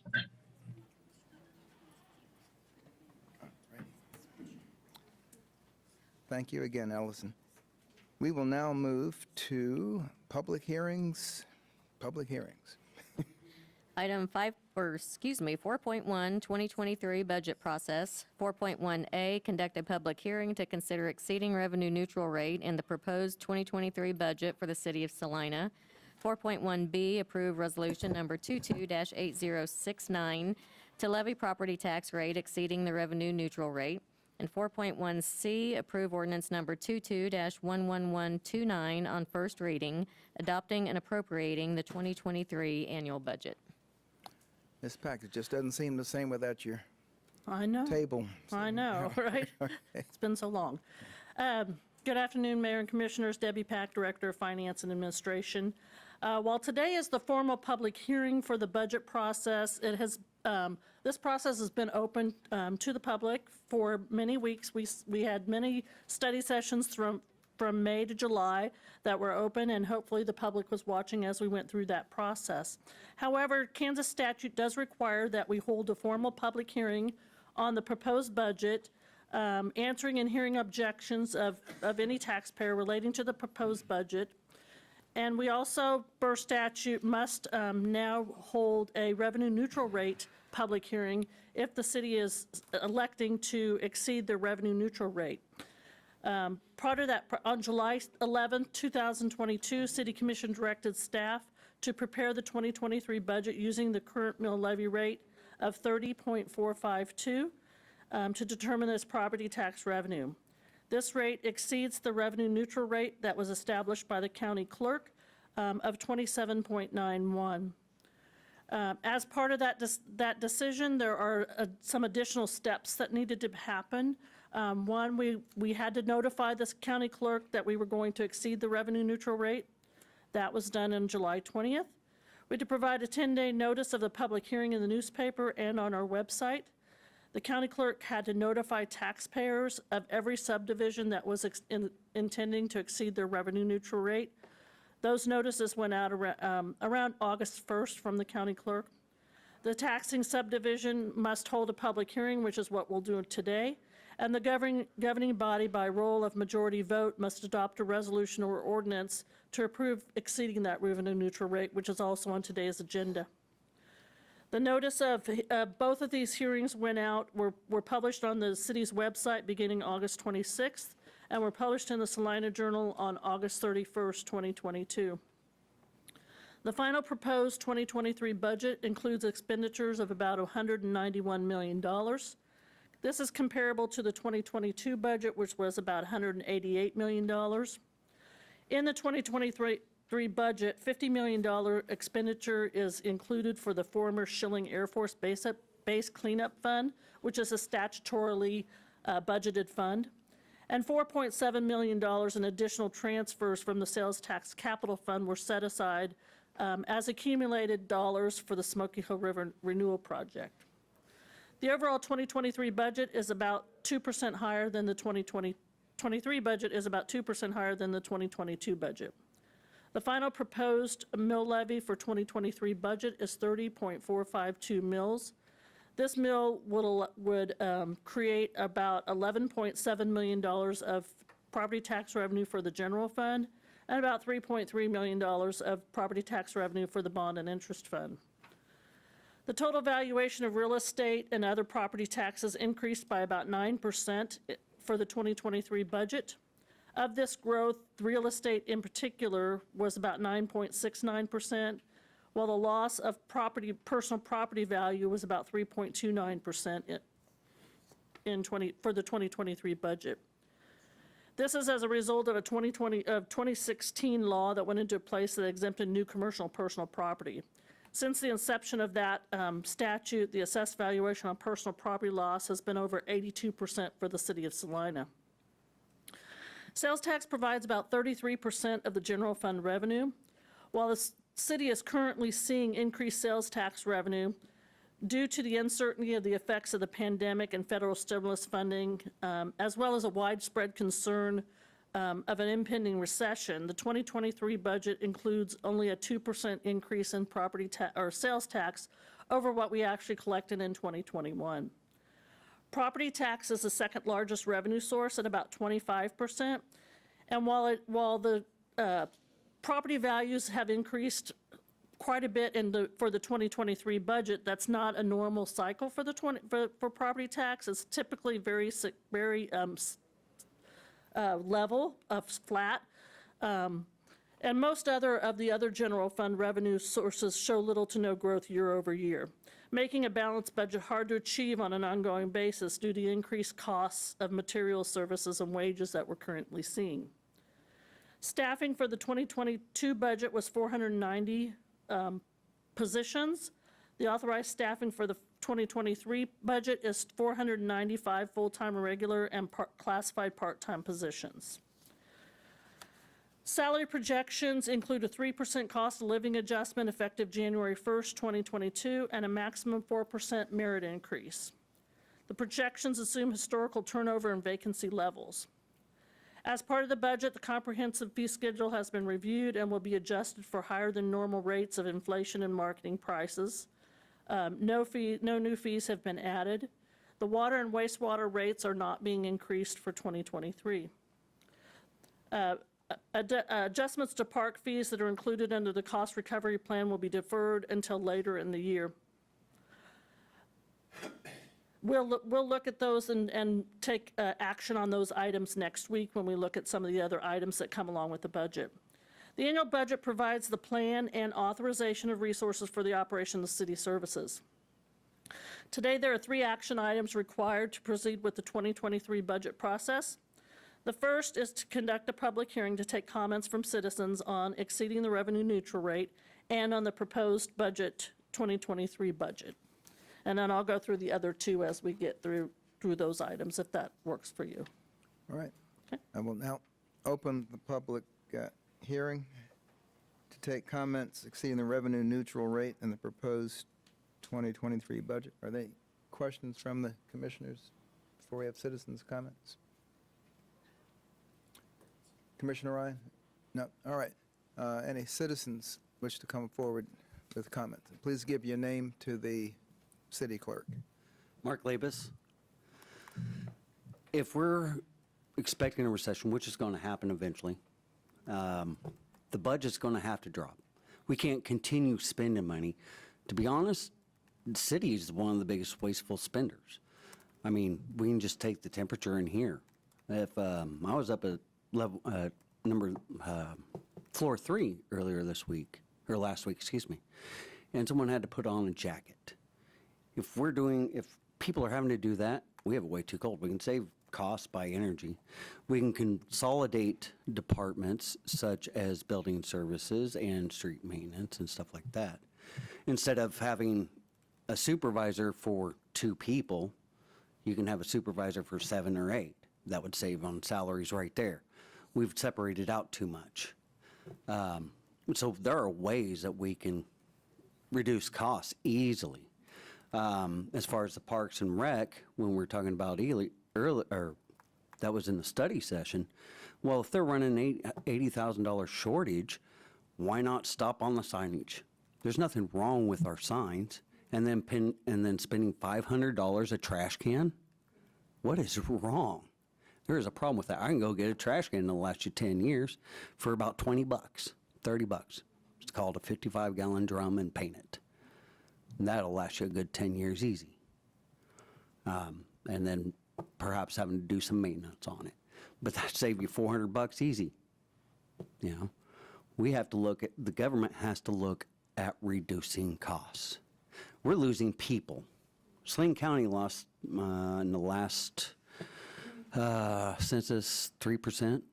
Well, if Saline County lost people, we're losing people. We don't have any industry coming in to generate more revenue because powers that be, that would help bring people in.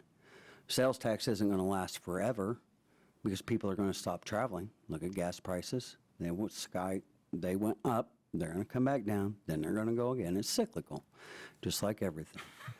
So those are my 2 cents. I suggest going back through and looking at what you can cut and what is actually needed versus wants. Because taxpayer, Salina, I've talked to many people, we're overtaxed. Just because Joe Schmo down the road, different county, different town, can has their tax this way, doesn't mean that we are. We are individual. We're an individual city. We need to stop comparing ourselves to everybody else because we've done that for years, and it's gotten us nowhere. Thank you.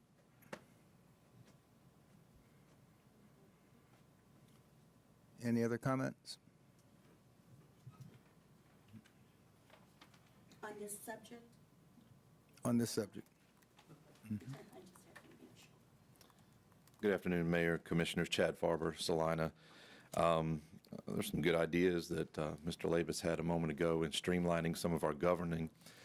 The truth is, this is not the time to be adding more taxes onto our citizens of Salina. I understand you guys have a tough job trying to make sure this balance or this budget is right, and you've gone through, and I've watched the study sessions, and we've tried to nitpick and narrow it down. But sales tax is up. The cost of everything is up. Food, gas, even our assessed values on our properties. I think it was just mentioned an average of 9%. I noticed an 8% on mine. So we're getting more and more revenue that is coming in. It's not going anywhere. Unfortunately, the economic policies of our current administration, Joe Biden, has put a damper on the growth in our country, and we are all feeling that everywhere we go. I would encourage you to reject this excessive or the exceeding the revenue neutral rate, whatever you need to do to go back. Try to get some relief for the citizens here in the community.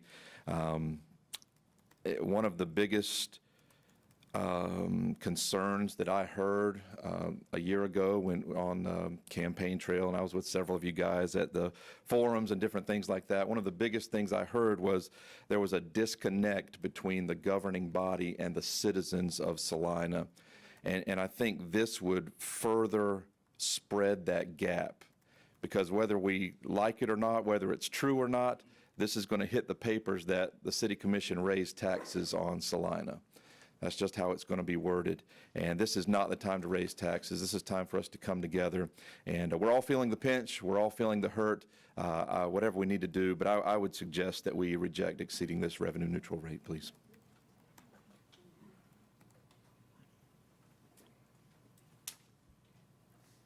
Mr. Wood, is there any comments online from what you can tell? Any other comments?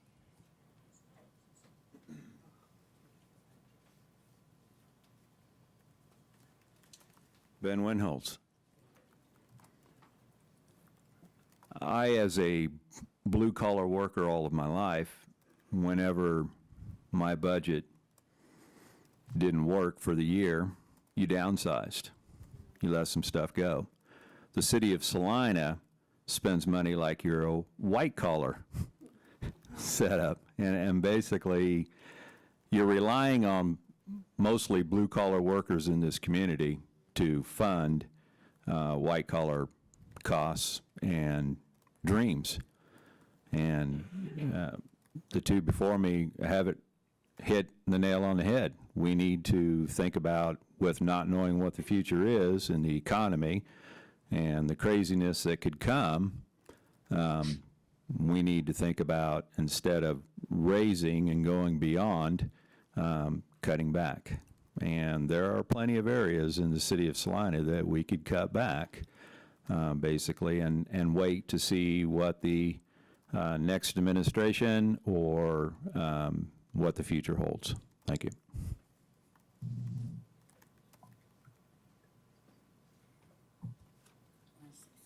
All right, hearing no more comments, I will. I want to make one quick comment. I'm Tanya Greer. I reside on Maple Avenue here in Salina, Kansas. You know, I understand property taxes, but what I don't understand is, what does it take to have protection of your property in broad daylight? When I come home, I don't have a privacy fence. It has been totally removed from my backyard. A chain link fence and I have to pay property taxes when the city won't even protect me as a blind citizen. And yet I have to pay taxes on property that I'm just getting robbed right and left of. I mean, my house is not antique anymore. It's 1930 home with a water well as big as the home underneath it. And it is falling apart and being stripped. And nobody prosecuted or even continued investigating on the people, which they had much evidence. It was done in broad daylight on a Saturday, September 26th. Ms. Greer, if you can direct your comments toward the budget. Okay, well, I just feel like, I pay property taxes on the house, and, our budget is high enough on property taxes, but if I'm not going to be protected by the squatters that surround us and the thieves that surround our community, then what are we paying for? They keep going up and we keep getting less from the city. So I just wanted to comment on the property tax issue, which is in the budget, right? Yeah. Okay. So. Thank you.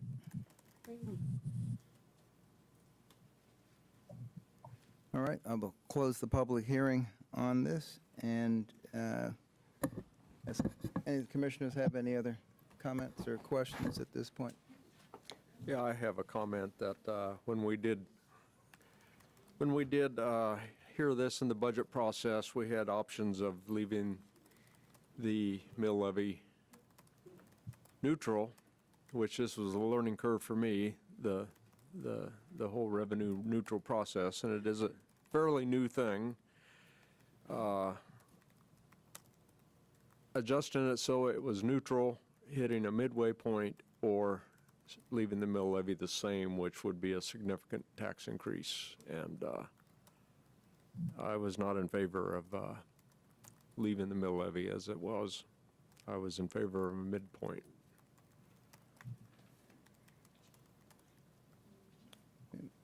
Any other comments from the commissioners? Okay.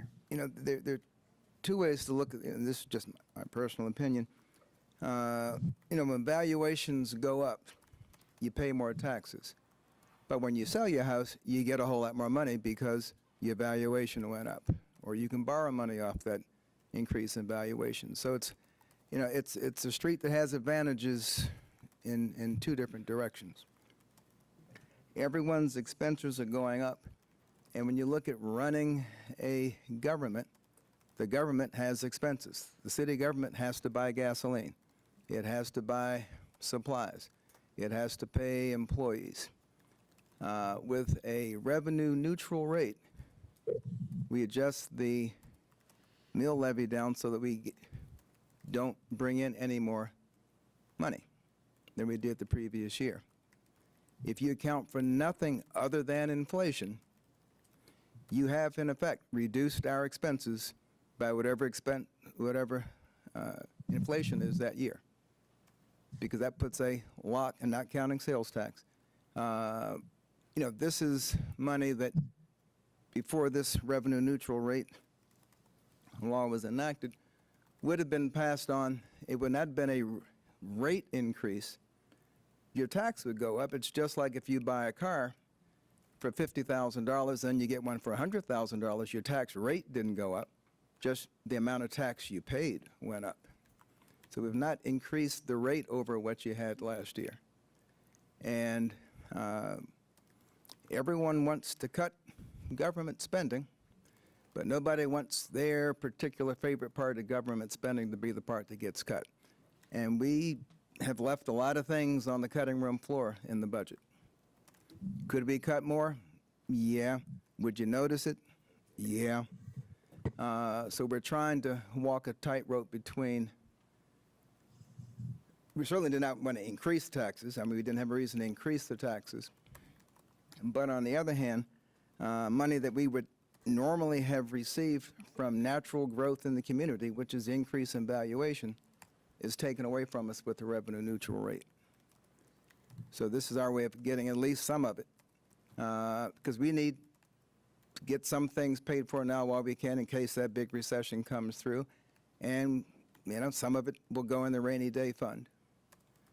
But we're not increasing your tax rate at all?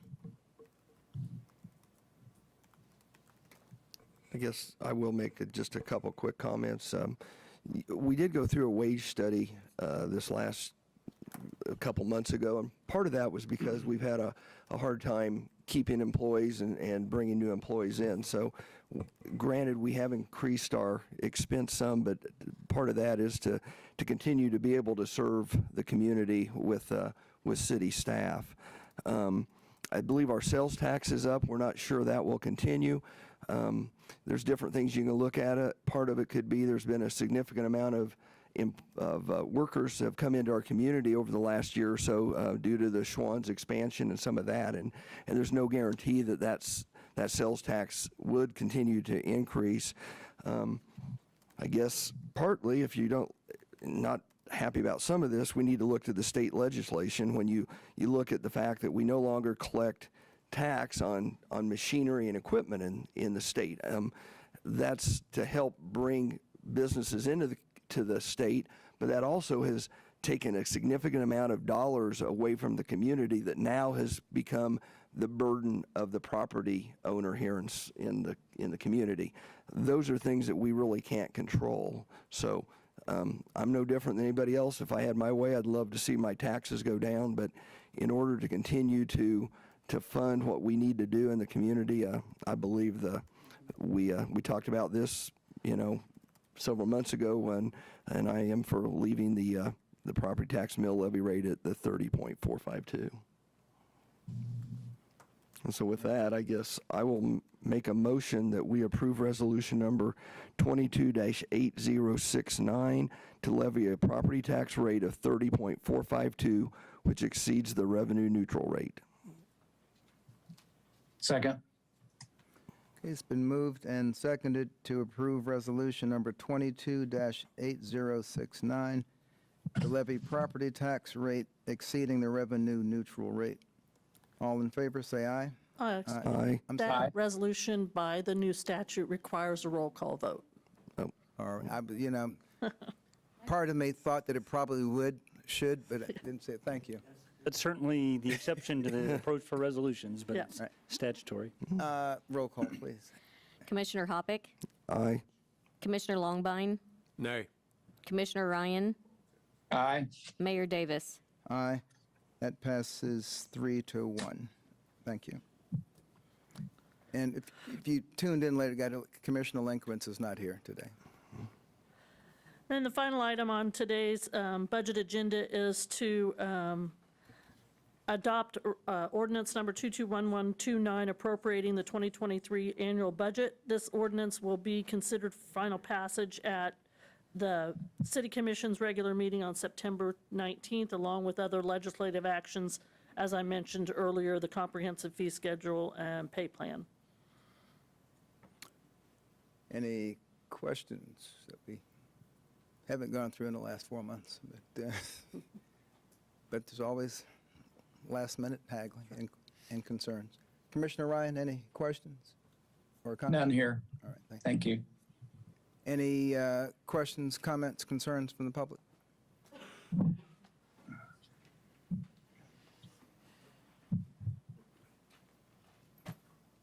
Norman Mantle. Again, this is an issue that affects all of us citizens. Why aren't we being allowed to vote on this? You're denying us our right to vote. This is a democracy so far, but we're trying to change it, or somebody sure is. Without bogging down too much in the details, we're not changing the required process for a budget adoption. It is statutorily set, has been for years. State legislature prescribes that process. See, again, you're not listening to the people. Well, we listen and we do make adjustments. We also make difficult decisions. And that's why every 2 years you elect people to make those decisions for you. Just because we don't always agree does not mean that we haven't heard you loud and clear. Any other comments?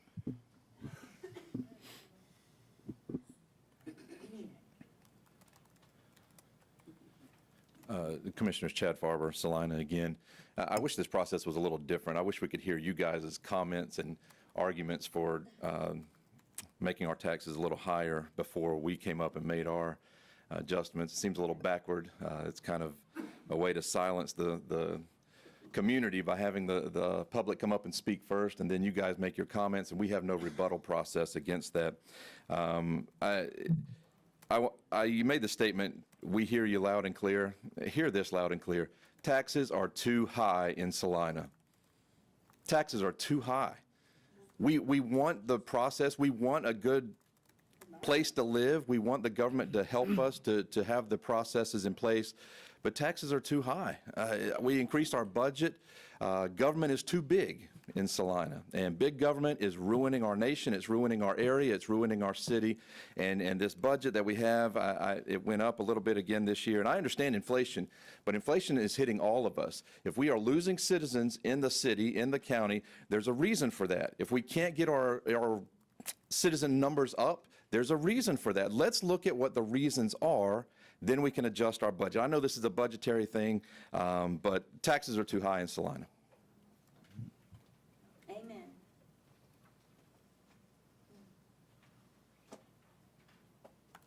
I agree wholeheartedly with Mr. Farber. Oh, sorry. Mark Labus again, Salina. As he said, taxes are too high, just like I said previously in the budget. In the budget, there's still ways to cut. You guys have to have the will to do it. The people voted you in, not the special interest groups, not Salina Regional Hospital, not downtown, not investment companies for housing, not the rental community, but the people. And you, to be honest, you are not listening to the people. Mr. White's been here for over a year, and I made comments last year before, about bullying. The city makes proclamations, with budgets, with generating revenue, but it doesn't hold itself accountable. None of you hold yourself accountable. And that's the problem. You can't hold yourself accountable to the budget, to the taxpayer. It all falls into one.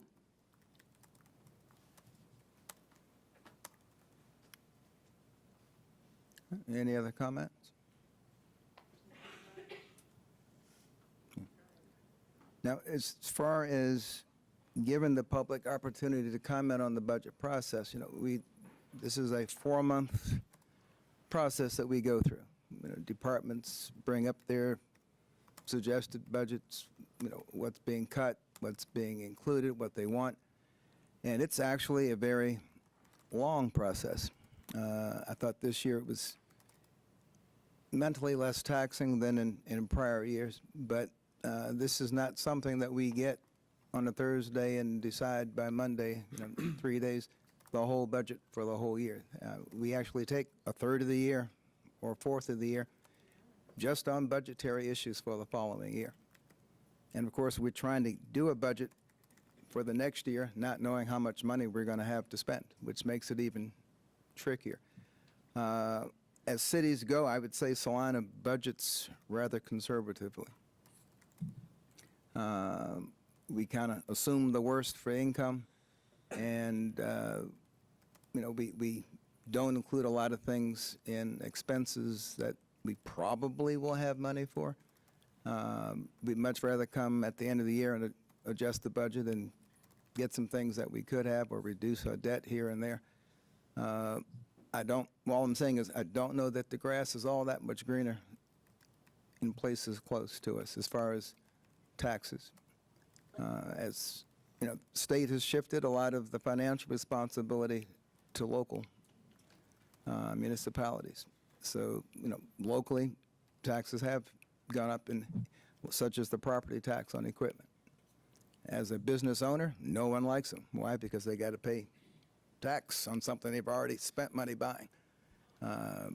But that's why folks go to Topeka, I guess, to change rules and laws. But it's getting increasingly harder for municipalities to raise the money that they need to give everybody the quality of life that we all come up here and say we want. So we're open to suggestions.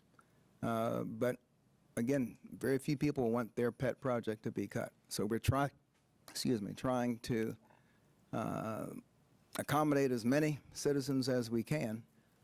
And this is basically a flat budget. I mean, inflation could easily account for 2%. A long overdue pay increase for our employees would definitely account for the 2% if inflation didn't. So there's not a whole lot of new fluff in this budget. No one else online for its comments? Thank you. Any action to be taken on the ordinance? Mayor Davis. Sorry. Mayor Davis, I move we adopt on first reading ordinance number 22-11129, adopting and appropriating the 2023 annual budget. Second.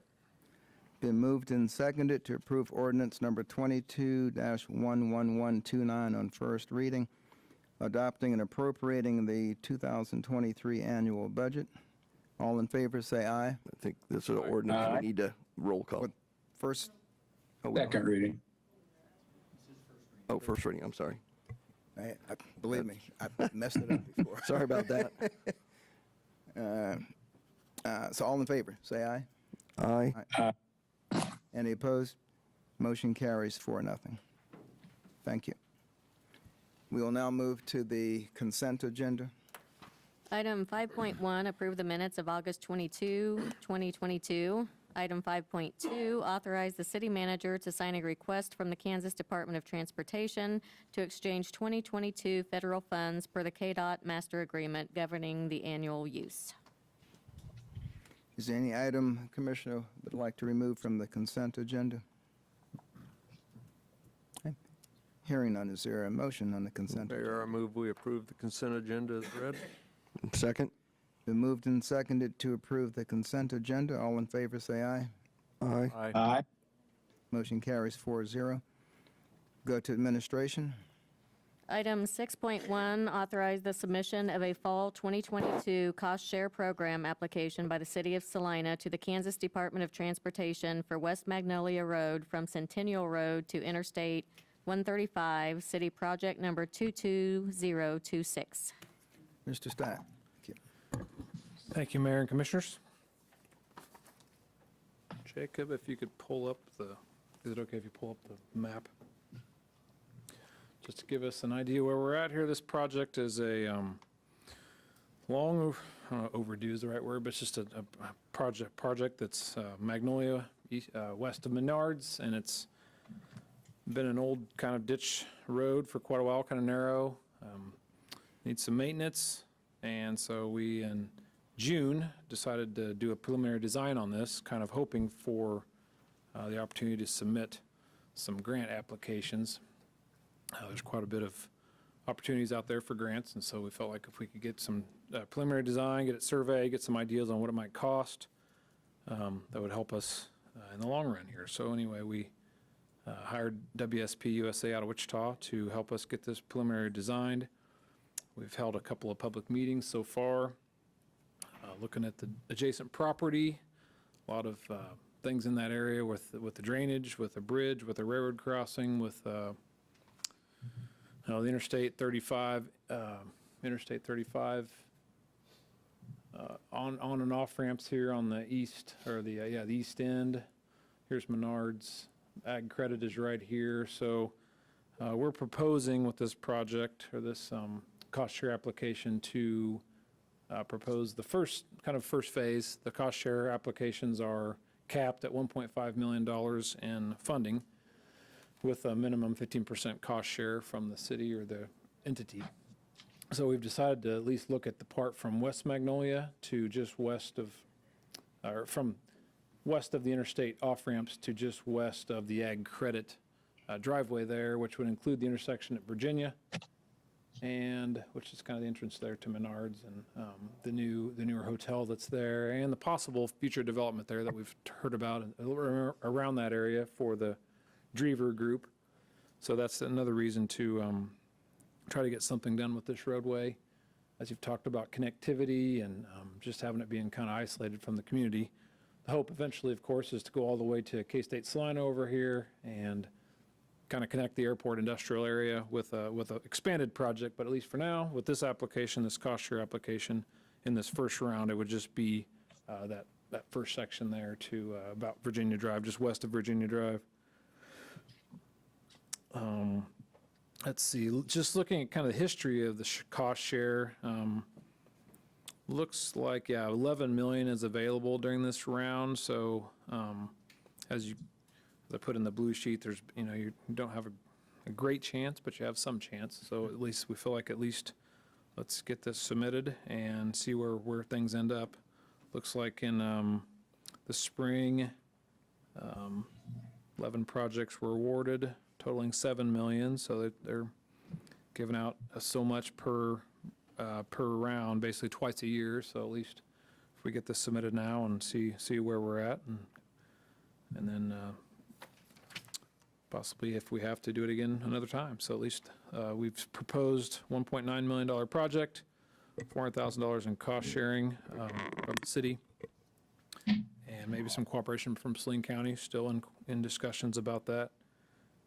And we'd use our federal fund exchange dollars, which we just talked about before this. We get an annual allotment of $500,000-$600,000 a year on KDOT fund exchange. So not currently allocated. We definitely use it for maintenance, but it's definitely something that we can have a little flexibility with if we were to be successful in getting a project like this.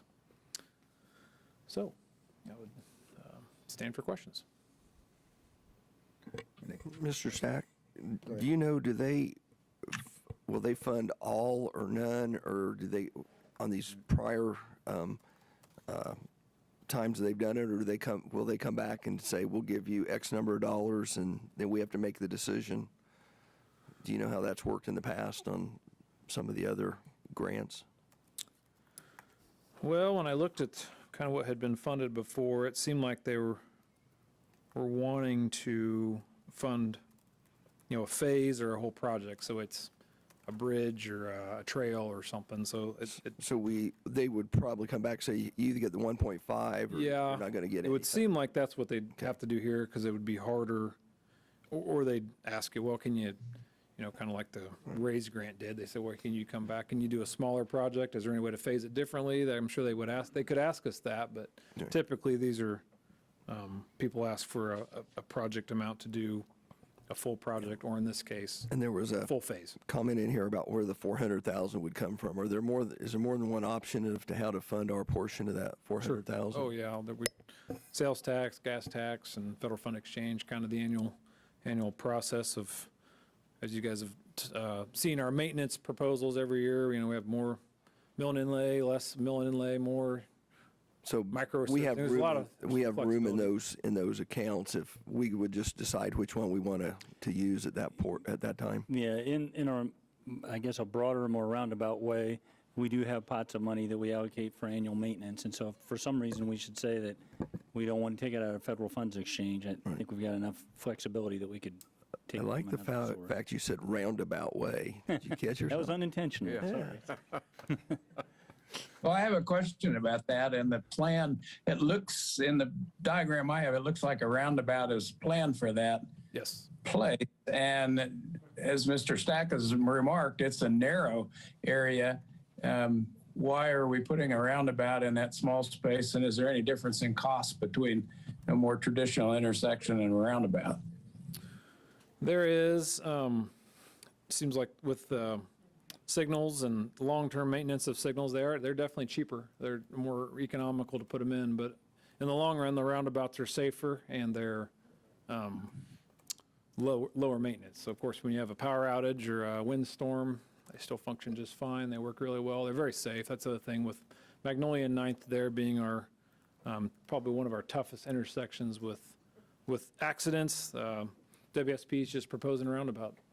At this point, that's where we're at, but they are more expensive, but in the long run, we feel like they're better. And I would add, a concern that we identified early on was, given that traffic volume, does it have the propensity to stack traffic on the off-ramp coming off of I-135? And a roundabout is better at keeping that circulation moving. Well, the thing I like about this roundabout, it's basically 3 intersections and not 4, which I think takes away some of that confusion when you get to a roundabout, so. Yeah, definitely. It's a good point, the confusion. I mean, we don't have one in Salina, so it's a kind of a first, it'd be the first one. So I feel like it's a good place to put one in and have it grow with the community, grow with the area, and people would get used to it that way, we hope. They are, there's quite a few of them around our neighboring communities. You've seen them, but they feel like they're getting better design-wise and better safety-wise. Not the original throw a circle in the middle of a small intersection, hope that works. These are much better designed now.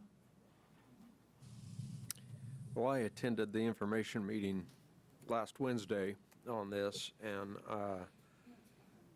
my eyes got big when I saw the roundabout thing. The explanation I got was KDOT and DOT like roundabouts. They do. They like to fund them. And that was surprising to me, and I'm still not sold on that idea. Is there going to be more informational meetings going forward as this project progresses? Yeah, for sure. We, WSP is an interesting consultant on that, because they just put, if you've been to Hayes, you've seen the new Vine Street corridor, and there's a lot of roundabouts there, and they were instrumental in that, and they got quite a bit of money from the state, and I believe even the federal government on those, and so they're pretty adept at doing presentations and mock-ups and that kind of thing. So that we do have that in this contract for informational presentations if that time comes, when and if that time comes. I just want to throw in here, the roundabouts in Hayes are not a good example of what this roundabout will be like. You need to think more about Junction City and the roundabouts there. There's a lot more space here, so this will be, in Hayes, you had a very small corridor, and you didn't have very much space, so they were kind of forced to do smaller roundabouts than what would typically be done. So this is more of a Junction City, larger roundabout, more open space. It should fit in there much more effectively than the ones in Hayes or the ones that you've seen there. So I'd encourage you to think of Junction City, not necessarily Hayes. From what I walked away with in that meeting, though, that this isn't final. Is that correct? Correct. No, this is really conceptual, preliminary, and KDOT may or may not even have an idea on this or fund it. So, but definitely to Mike's point, to the city manager's point, that we're pretty close to I-35 and the off-ramps, and so we really need something that's going to move traffic and not stack it up. So they may not fund a signal here, we don't know, but that's just, I feel like this is our best chance at getting the money and then dealing with it after that. All right, thank you. Thank you. Any questions, comments from the public?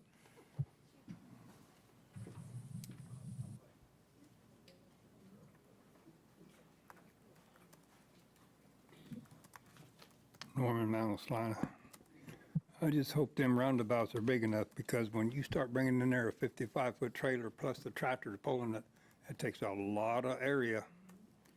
You're going to have a lot of truck traffic in there. So I've drove some of these roundabouts in the States. I've drove some of them in Europe. You got to make them bigger, because it ain't going to work if you got one of these little just to handle cars. They got roundabouts in Hutchinson. They got roundabouts in Newton. Where else have I drove them?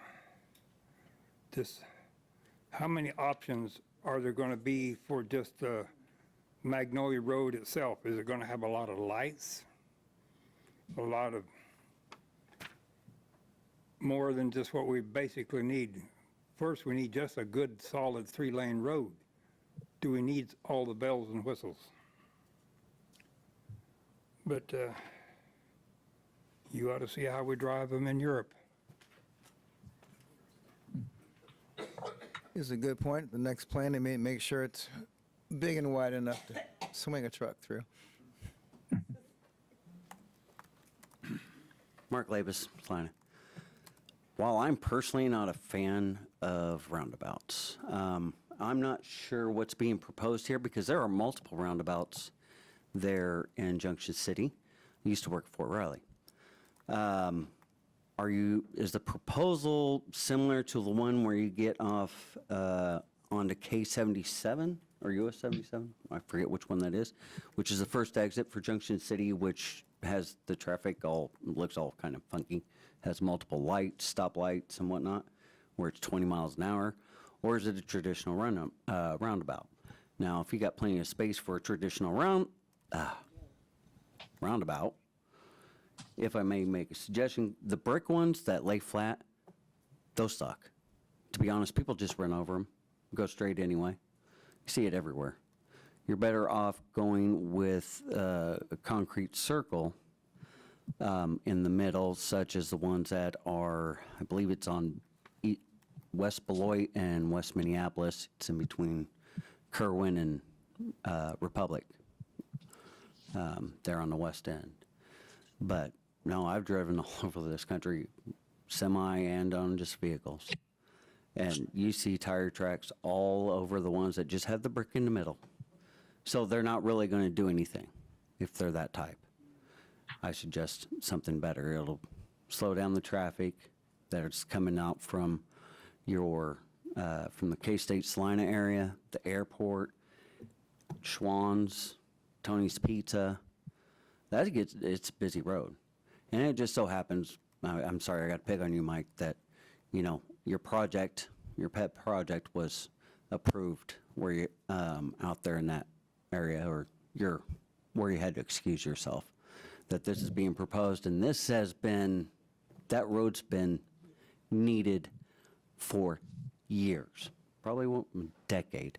And it just so happens who you had to excuse yourself for last week, Mike, that now it comes up.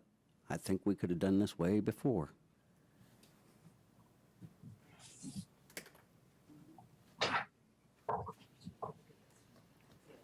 And one thing also to remember about some of the roundabouts that you've seen here, a lot of the ones in Kansas, at least in this area, are directly off of the interstate.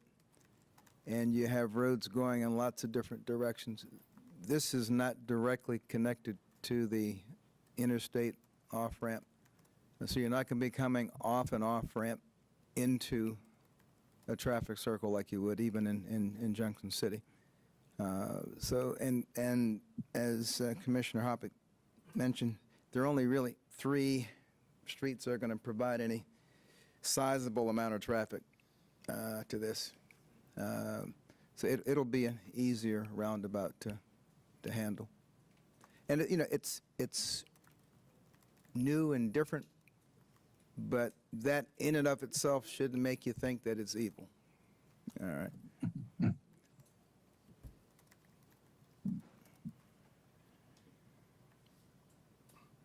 Yes, my name is Ken Ritz. I've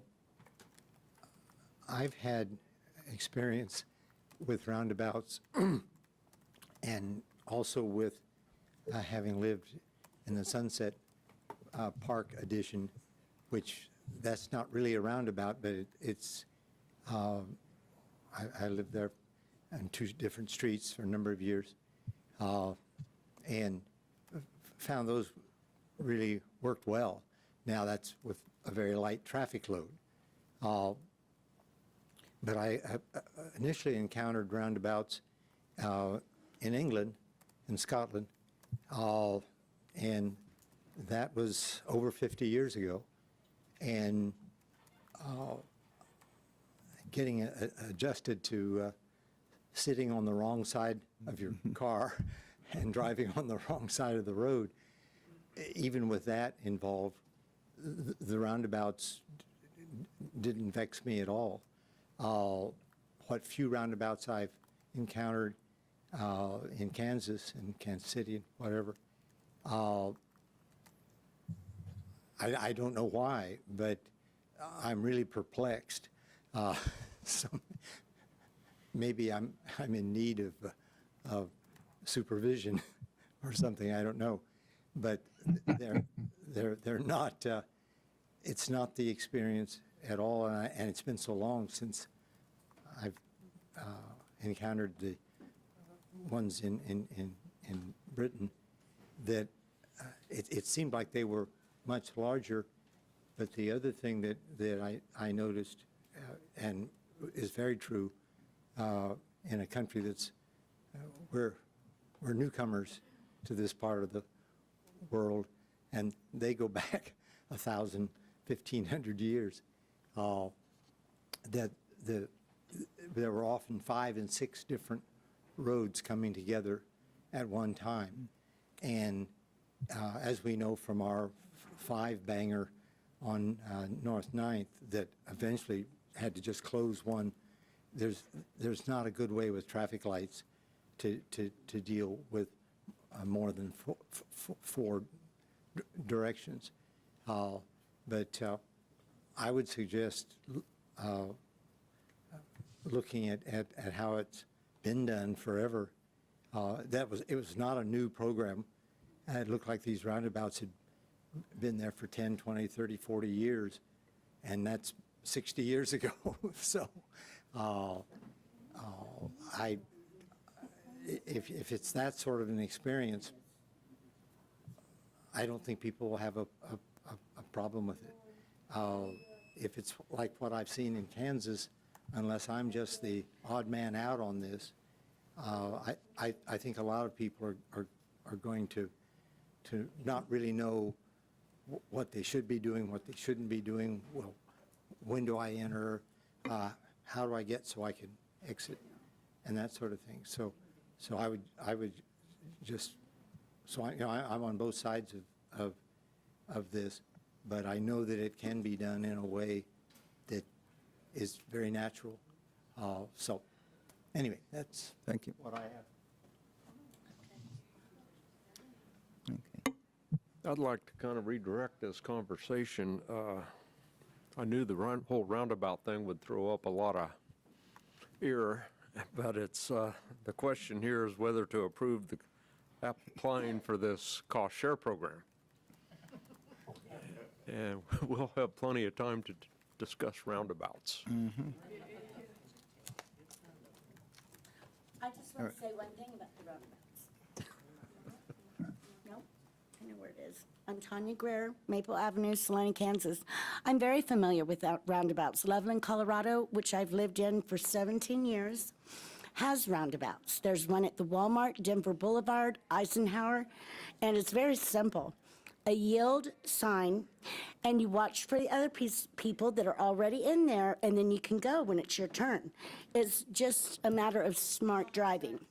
But there are roundabouts all over Loveland, and they're not ran by lights. They're ran by a yield sign and a constant circle go, come and go, come and go. They just have to know how to drive and know what yield means. Thank you. Loveland, Colorado is loaded with roundabouts. All right. Any or statements from the commissioners?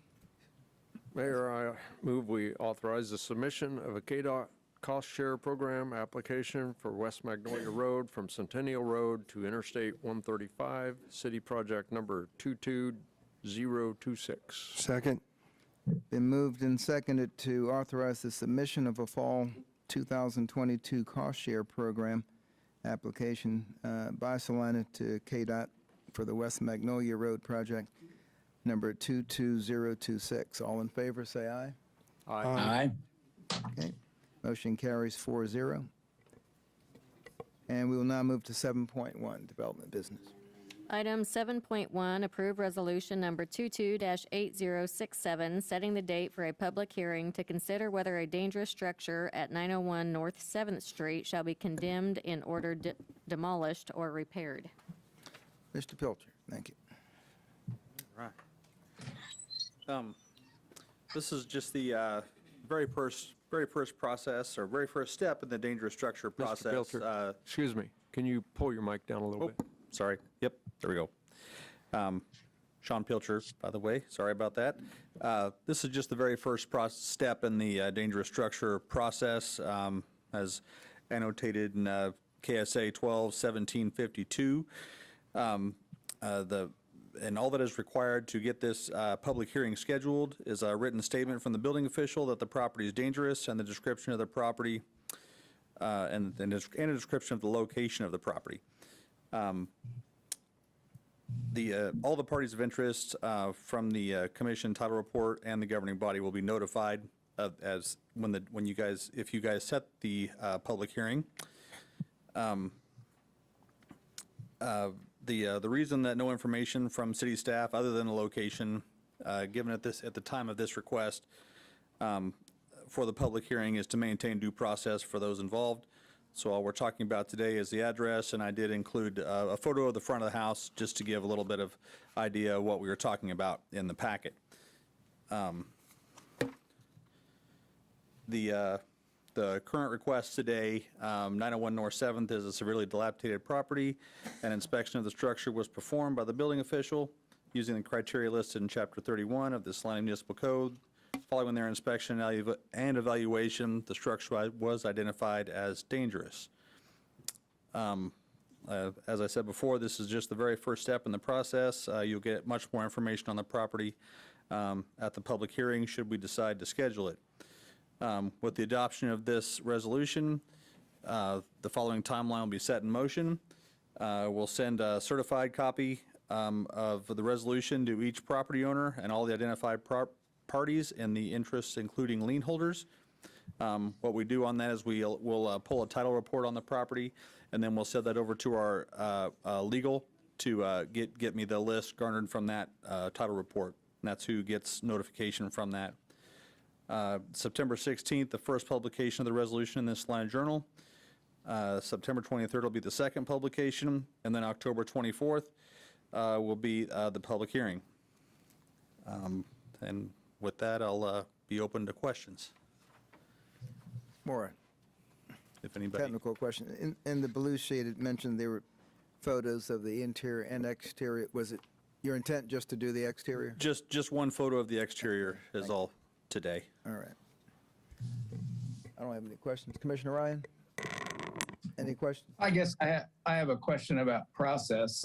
Right before the physical note, it says, "And the commission if the commission does not agree that with the building official's determination, the property will be dealt with in the same manner as other property maintenance issues, which can include a referral to the municipal court." Does that mean you can go over our head? No. If staff would decide that this was dangerous and we did not? Well, it'd be a totally different process. If I got referred to municipal court, it wouldn't be to demo the property. It would be to make needed repairs that are still in violation of the code. So going to municipal court doesn't circumvent you and call it a dangerous structure and go through the process that's spelled out in 12-1752. It just goes on to not address it as a dangerous structure as a whole, but we just look at the deficiencies that were there in order to make improvements to the property so it met the minimum housing code. So rather than designate it as a dangerous structure and have that process available, it would treat individual items as code violations, building code violations? Correct. We'd have to cite those, take those to municipal court, and then deal with them one by one. So it's definitely not going over the city commission's head. It's basically kind of a lesser process that's much more cumbersome and does not start with the presumption that it's an overall dangerous structure that needed to be repaired, raised, or demolished. Is that ever done? Yeah, on occasion. Has it ever? On properties that don't rise to dangerous structure, then that is handled at the staff level. And so there's citations issued, timelines imposed, and citations in municipal court on occasion. Right. We handle those every day, but I haven't had one where I brought as a dangerous structure to the city commission where they voted no, and then we had to go that route. I haven't ever had that done, but we do handle various code violations or deficiencies to the property maintenance code fairly regularly. But I don't know, I think your question may have been, has the commission ever voted no, and then we went ahead and did the other things? I know I haven't had that happen yet, but that's Thank you. All right. Thank you. Any questions, concerns from the public? Okay, bring it back to the commission for action. Mayor Davis, I move we adopt resolution number 22-8067, setting October 24th, 2022 as the public hearing date for the dangerous structure located at 901 North 7th Street. Second. Been moved and seconded to adopt resolution 22-8067. All in favor, say aye. Aye. Motion carries 4-0. Thank you, and looks like you stay right here with us, Mr. Item 7.2, approve resolution number 22-8066, setting the date for a public hearing to consider whether a dangerous structure at 316 West South Street shall be condemned and ordered demolished or repaired. This one is extremely similar to the one just before, 8066, where, again, it's the very first process in the dangerous structure, very first step in the dangerous structure process. I keep messing up that verbiage, I want to say. In KSA 1752, I'll kind of skip past that first. The stuff I mentioned before, as it all reads the same. This current request is for 316 West South Street. It is again, it's a really dilapidated property. Inspection of the structure was performed by the building official and building inspectors. Following the inspection, it was determined to be a dangerous structure by us. The action item in this step is the process, first step in the process, and I don't know, I guess I don't need to go through all that stuff again we just talked about. I would leave this open to questions as well. Any questions? No? Any questions, comments from the public? All right. Any action to be taken by the commission? Mayor, I move we adopt resolution number 22-8066, setting October 24th, 2022 as the public hearing date for the dangerous structure located at 316 West South Street. Second. It's been moved and seconded to approve resolution number 22-8066. All in favor, say aye. Aye. Motion carries 4-0. Thank you, and we will move on to 7.3. Item 7.3, approve resolution number 22-8073, requesting an extension of the compliance deadline date as ordered by resolution number 22-8058, related to repairs or demolition of a dangerous structure located at 619 South Santa Fe. This one is a little bit different. We're asking for an extension today from a previous extension that was granted with resolution number 22-8058. On March 21st, City Commission adopted the resolution and set the public hearing, which is what we just did on the first two. The public hearing date was held on May 9th. And those, of course, that was published on the 24th and 31st of March. Copy of resolution was sent via certified mail to the property owner and interested parties. May 9th, we had the public hearing. It was determined dangerous. Mr. Lively did not attend that public hearing, but the City Commission adopted Resolution 8049, ordering repairs or demolition of the structure, as located at 619 South Santa Fe, with substantial completion by July 8th. May 13th, that was published in the Salina Journal. On May 9th, 2022, a copy of Resolution 8049 was mailed to Mr. Lively. And on June 27th, we had an extension because the deadline to have that demolished was in July. He didn't think he was going to make that. So we had a Resolution 8049. The cover letter was sent, 20-8058, granting an extension to September 9th to complete the work. There is a permit to demolish this property that's been issued to the demolition contractor. It was made known to me last week that they weren't going to be able to get it done in time. And so that's why we're past the deadline date already, but this was the first meeting we could get in front of you guys to talk about it. Son of the property owner, Dana Lively, has been in contact with staff several times about this property. We've been in pretty close contact. trying to get through this whole process.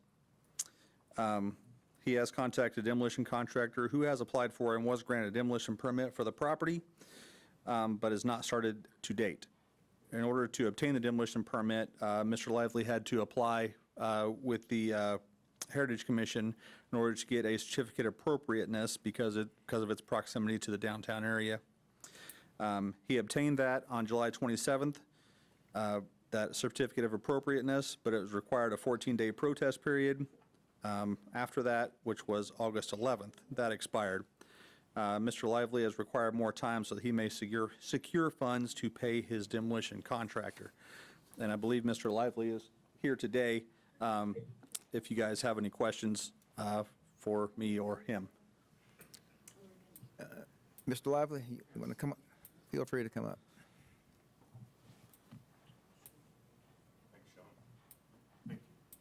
Hello, my name's Dana Lively, Good Salina. afternoon. Apologize to Sean for double working and extending this out. I'm not the owner of the property, my mother is, and we almost died of COVID last winter. Threw everything off. I was wanting to remodel it or save the building. We decided to demolish it. And I've been working in Wichita since June. Broke 2 phones, lost communication with Sean. My dates got off. If I could get an extension for what would be nice, 6 more weeks, and I know that's a lot after all this fumbling around, I would appreciate it. I'm trying to draw money up, and the money is in the works and already made. It's a matter of bookkeeping and payment from a bank in St. Louis. Does October 17 give you the 6 weeks you need?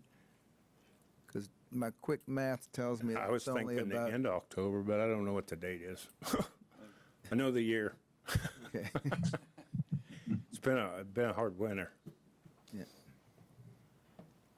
Do you have a date in October? I was thinking the end of October would be better.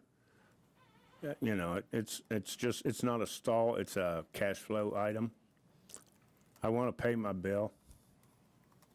You know, I don't want to owe someone for, their work.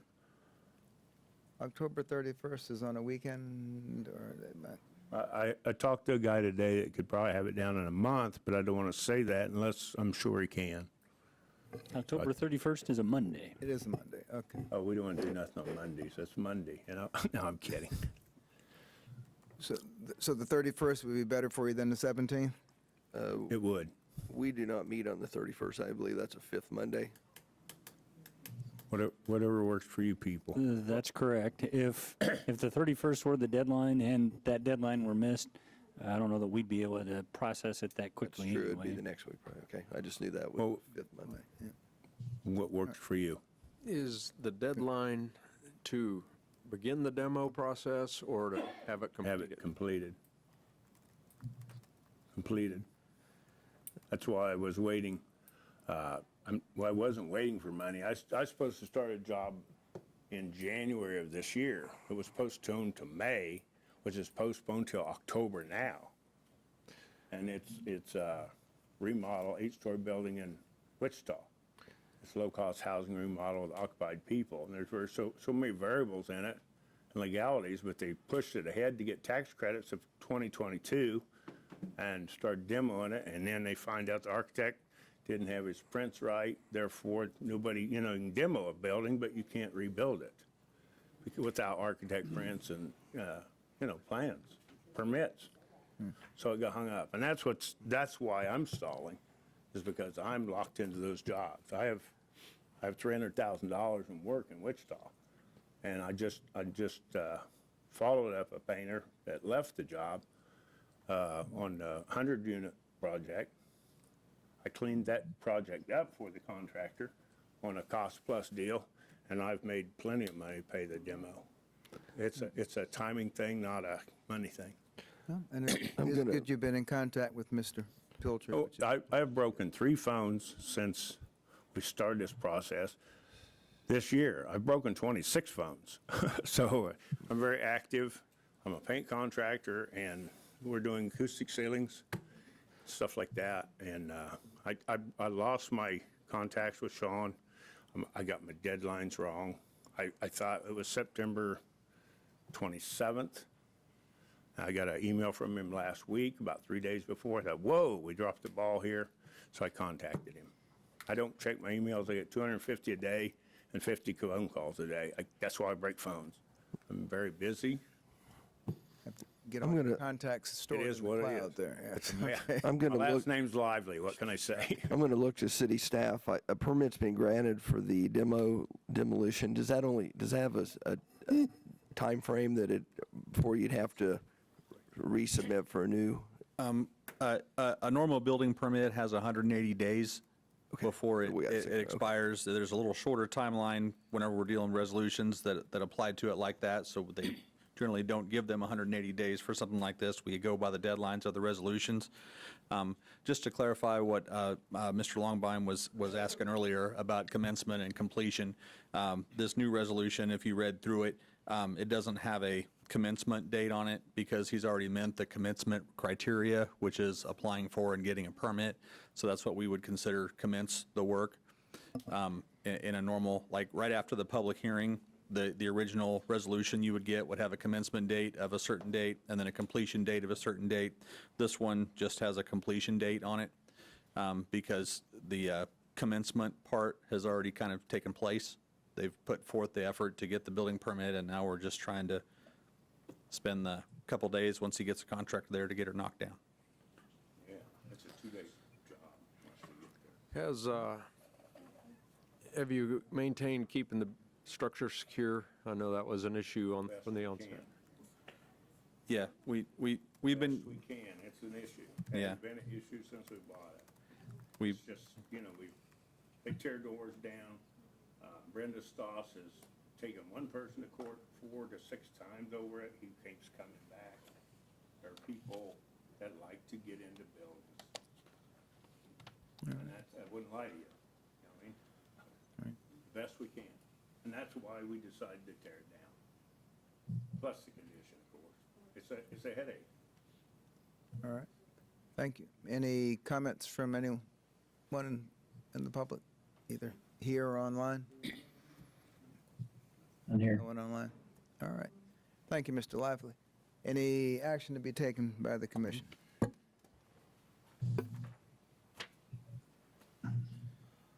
Mayor, I move we approve resolution number 22-8073, setting a compliance deadline of, we're going to change this to October 31st. For substantial completion of demolition or repairs and authorizing city staff to proceed with the demolition if the owner fails to comply. Second. Okay, it's been moved and seconded to approve resolution number 22-8073 with an amended compliance deadline of October 31st, 2022. All in favor, say aye. Aye. Aye. Motion carries 4-0. Thank you. Thanks for coming, Mr. Lively. Thank you, Sean. We are at, wow, we're at other business already. Okay. The city manager did want to give some update on a question that was raised in Citizens Forum a couple of Correct. weeks back. Yeah, the question related to legal expenses associated with the initiative petition and that lawsuit. And I think we previously reported that notice of appeal was filed by the petitioner, and then we filed a cross notice of appeal. That is, we've since been advised that they're not going to go forward with the appeal. And this billing amount is as of the end of July. So total is $55,192.10. $2,563 of that is attributable to the action related to the appeal. And as I mentioned, that's through the end of July. August is completed. That bill's forthcoming, but I don't know that there's been a lot of activity. There is still a little bit left to be done as the prevailing party with the appeal not being pursued. We're tasked with preparing the order, I guess would be the proper reference, for action by the judge. Okay. Thank you. Thank you. We will now come to. I have I'm an sorry. item. Sure. Yesterday, I had the opportunity to participate in the inaugural 9/11 stair climb and walk at Kansas Wesleyan Stadium. And I want to thank the Salina Fire Department, Chief Tony Snyder, for putting on a great event. This was a new thing for Salina. As you can see the picture here, it was led by firefighters in full bunker gear, carrying a flag that had flown over the Pentagon and other places. And this was a benefit that raised around $10,000 for the National Firefighters Foundation to provide assistance to surviving families and firefighters. It was a great event. It was the first event like this in Salina, and many communities have done this, and Chief Snyder did a great job putting it all together and had all the troops working on the ground, and got to admire. It was 7 times up and down every set of steps, and I got to admit my legs were a little sore this morning, but I'm okay. But these men and women of the fire department out there in the full bunker gear, they're the real deal, and they're the heroes. So it was a great event.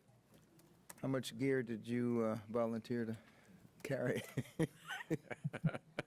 It was just my hat. Just your hat. You don't realize how heavy that stuff is until you. 60 pounds in a coat. And a coat, and to run up steps. All right. Thank you for that. Appreciate that. And great picture. Can I add something to that? Yeah. Tanya Greer, Maple Avenue. I want to give a shout out to the chief of the fire department, and I want to thank Tate Walker and his coworker, a buddy. They're both firefighters. They came to my house during the windstorm, and there was a tree, like half a tree, that landed on my roof, and they came a few days later and cleared it off my roof for me and everything. So I owe this to Tate because it was a while back, and I just wanted to let the chief of the fire department know that they're awesome guys. I don't know the other fellow's name, but Tate Walker was his buddy. So yes, fire department, they're good. Thank you. Always like to pass on good news. All right, we will now come to the Citizens Forum, which is an opportunity for anyone to come to the podium to address any topic of your liking. We ask that you limit your comments to 3 minutes.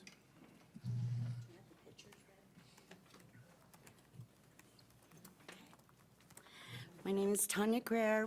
I reside at Maple Avenue here in Salina. I wanted to just quickly give you guys a little bit about my history here in Salina, because I have grandparents that owned and ran the Union Station Cafe for years. As my father grew up, he worked for them until he left to enlist as a Marine. The Vietnam War was going on, and he was honorably discharged, Purple Heart. He even has his picture in the newspaper as he's lying in his hospital bed, and Hubert Humphrey is shaking his hand.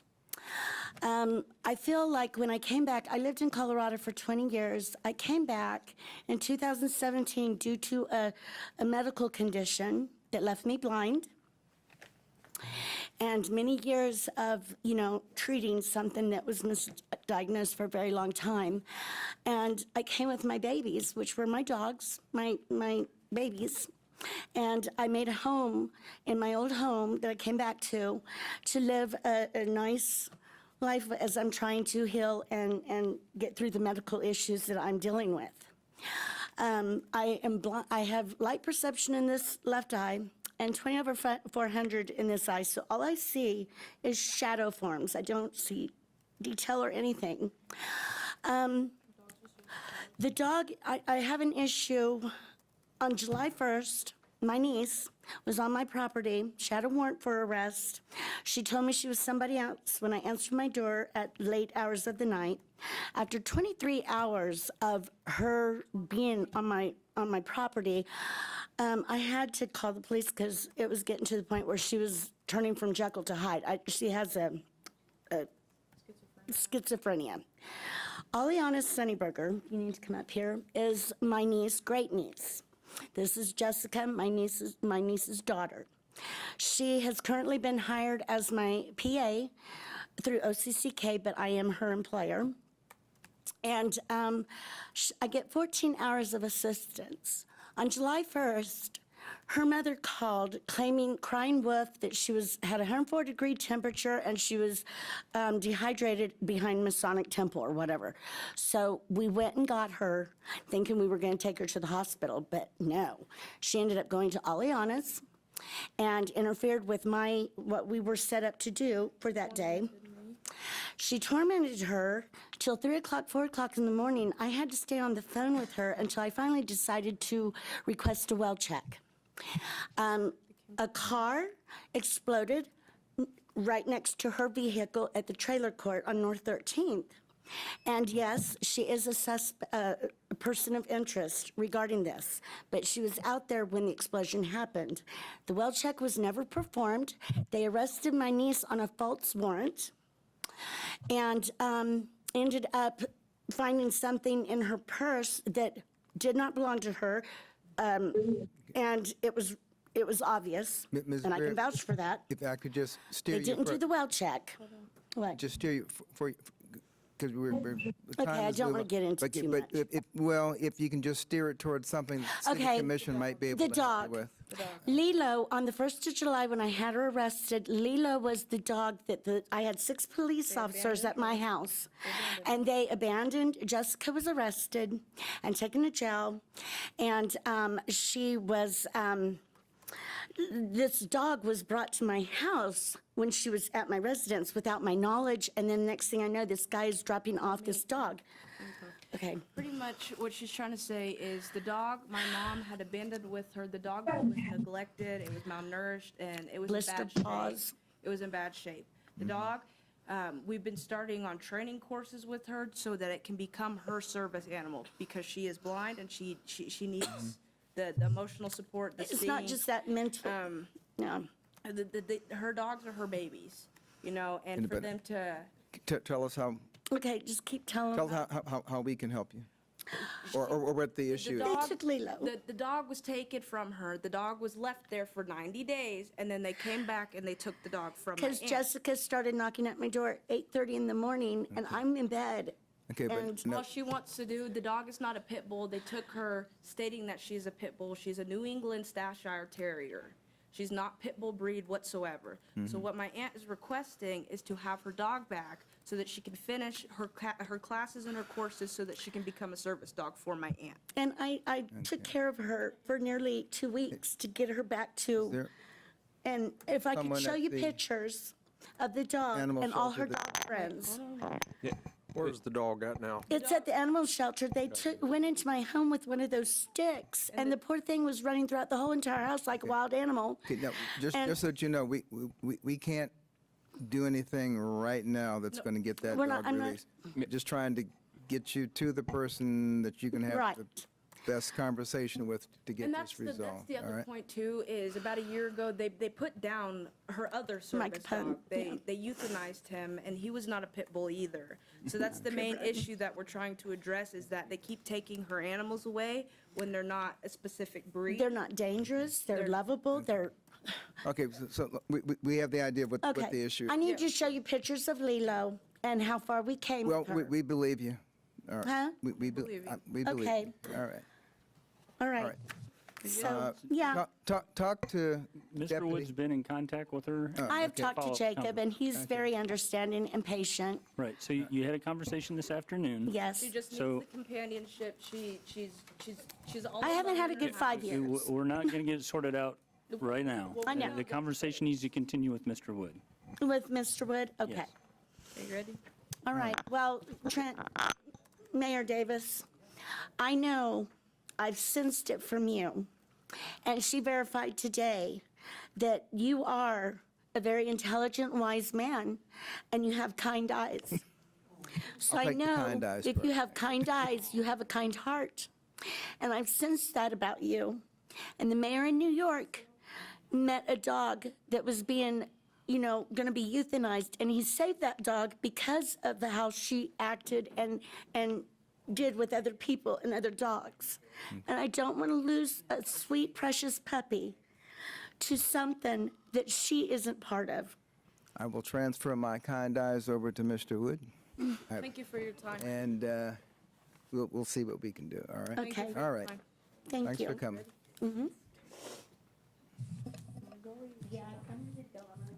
Mr. Mantle, come on up.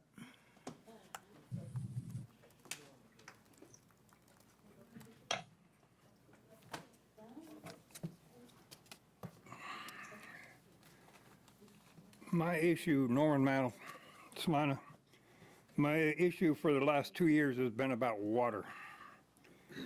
In the September 6th issue of the Salina Journal, if you've seen that front page, we are running out of water. It's on the front page.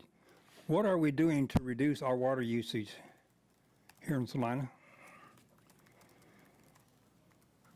Also, I raised the issue about we're covering up this prime farm ground. This is not only in Kansas. It's an issue in Arizona, all the way up to Montana. You're covering up some of the best farm ground, and yet you continue to allow it to happen. Why? They're going to cut water back in all these rivers in the United States. I got it here. You guys know I bring this stuff in there. I back it up.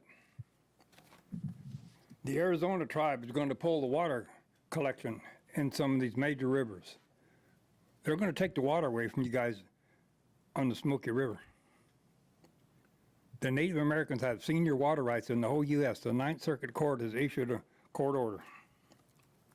So you guys need to be looking at this. Here's a magazine, shows a drought chart in the United States. You better take it serious, because this is going to continue. This is serious.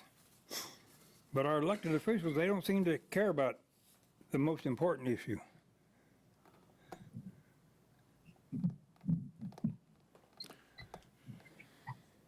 You care about your grandkids, don't you? I've heard you say that.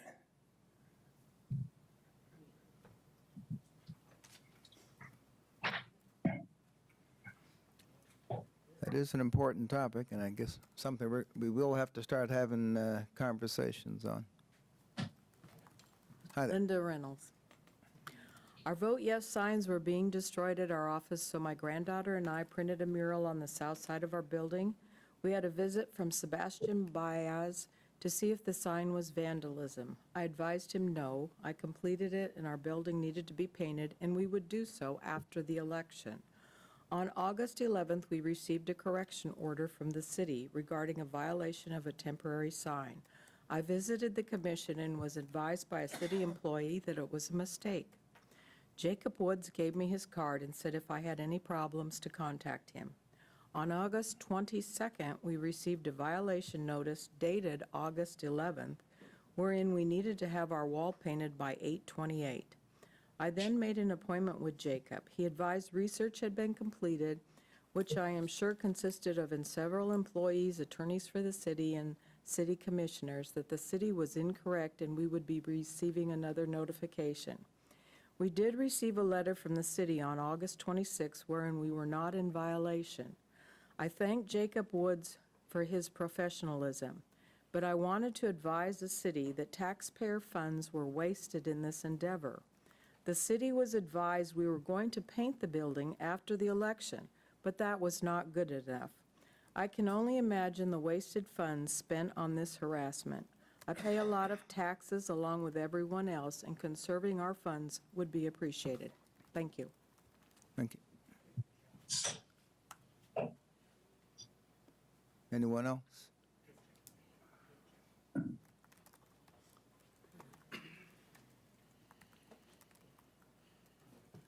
Mark Labus, Salina. her story just brought up a good point.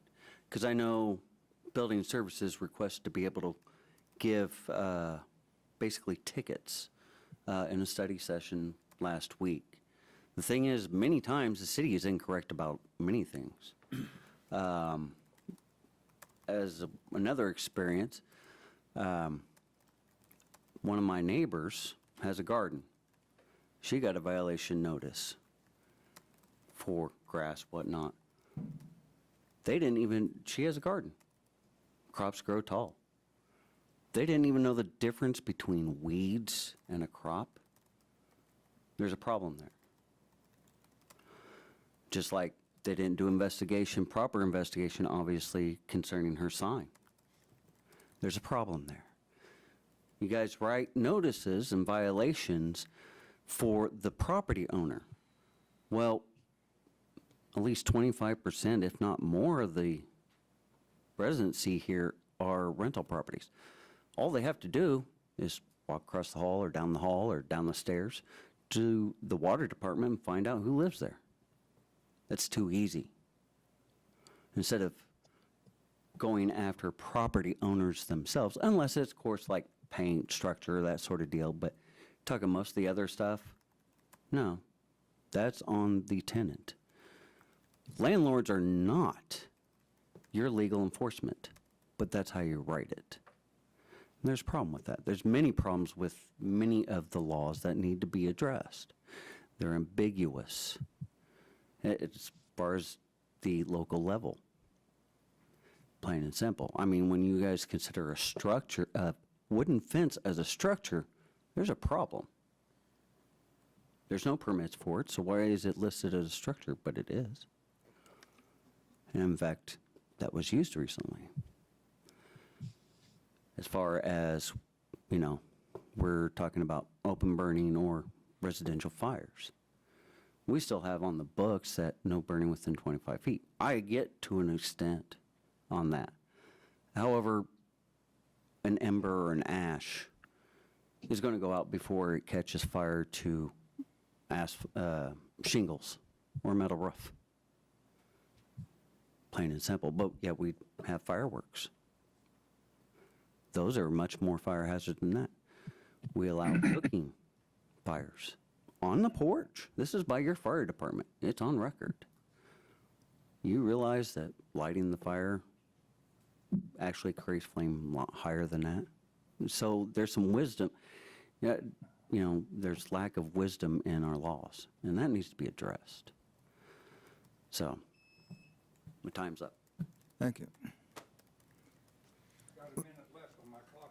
Well, let's let some other people who haven't been up yet first, and then we'll see what time it is, because we still have business after this part of the meeting is over.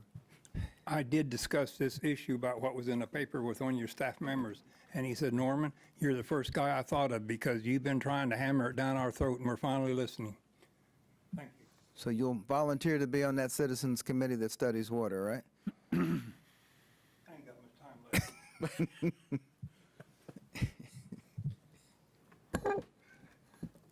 Hey guys, Chad Farber again. $55,192.10 to pay to sue one of our own citizens is utterly ridiculous. It needed to be repeated again.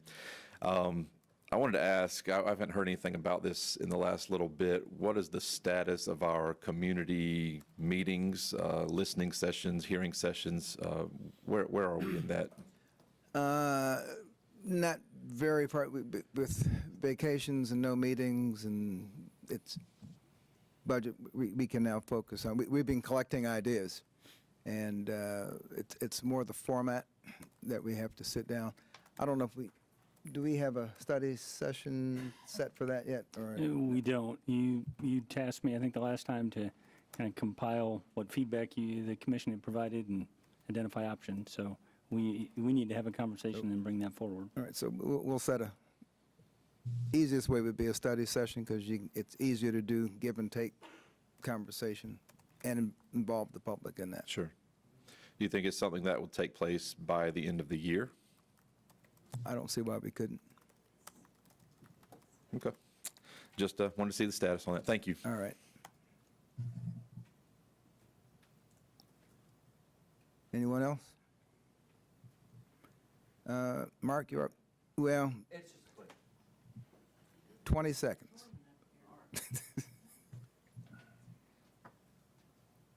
I believe I talked to a resident on Highland Street. There needs to be a study of the traffic, because since we put in the bike lanes on Santa Fe, there's more traffic just to avoid lights and slower traffic. Just thought I'd bring that up. Okay. All right. We are at the point in our meeting where there's a request for an executive session.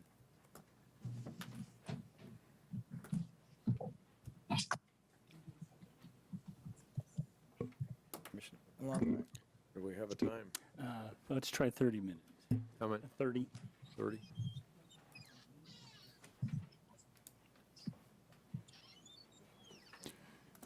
Mayor, I move the city I'm commission sorry. recess into executive session for 30 minutes. Just a second. I apologize, Commissioner. I was a little slow to jump in. Had a question for Mr. Scragg.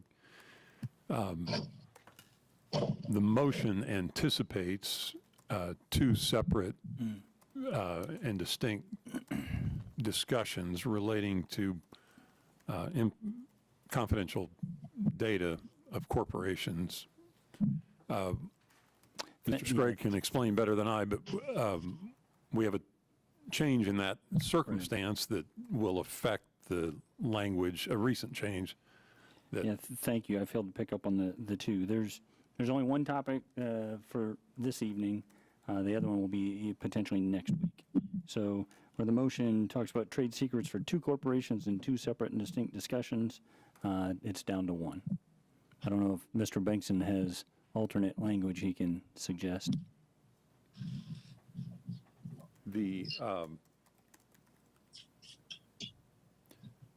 Yes.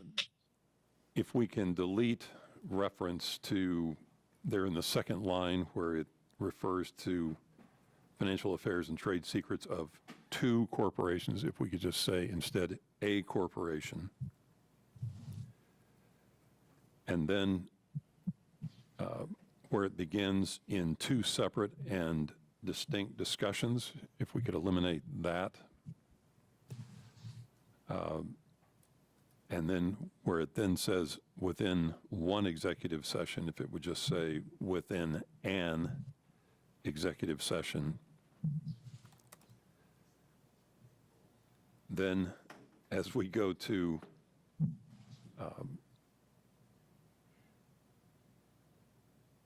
where it continues executive session on the basis where it then says that both discussions are under the same statutory justification, that should be eliminated. And then we're back to our standard reference to the statutory basis. And this is still for 30 minutes. Correct. Okay. I might explain briefly for anybody who might care. We have to be careful. You can group topics or subjects together as long as they're under the same statutory justification, which was the case here. If that had instead been a combination of a personnel matter and confidential data related to a corporation, they could not be combined. They would have had to have been done separately. So our effort to be more efficient ultimately proved to be less so, but that's what prompts all of that. All right, and before the motion, is there a need to take a 3-minute break before we go in the room, or you want to go straight in?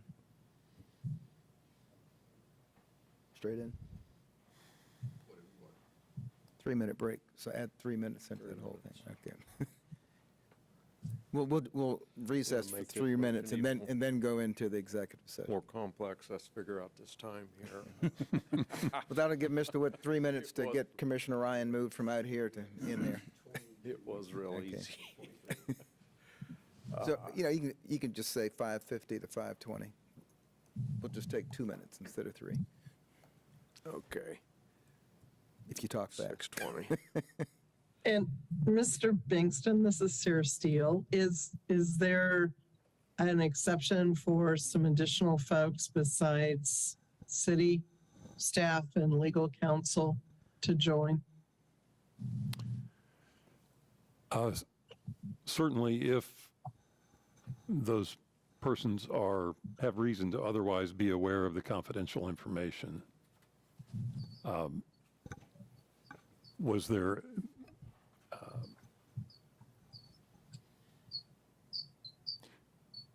did the question relate possibly to your participation? My participation as well as one of the corporate representatives. Oh, certainly. So is there a question whether that needs to be added to the motion or whether that's permissible? That being the case, I'm sorry, go ahead, Ms. Steele.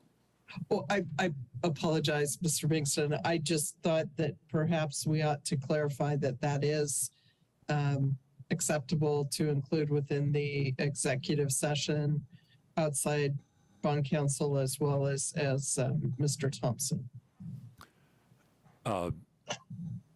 It's my understanding that is certainly the case, given the roles of those two individuals.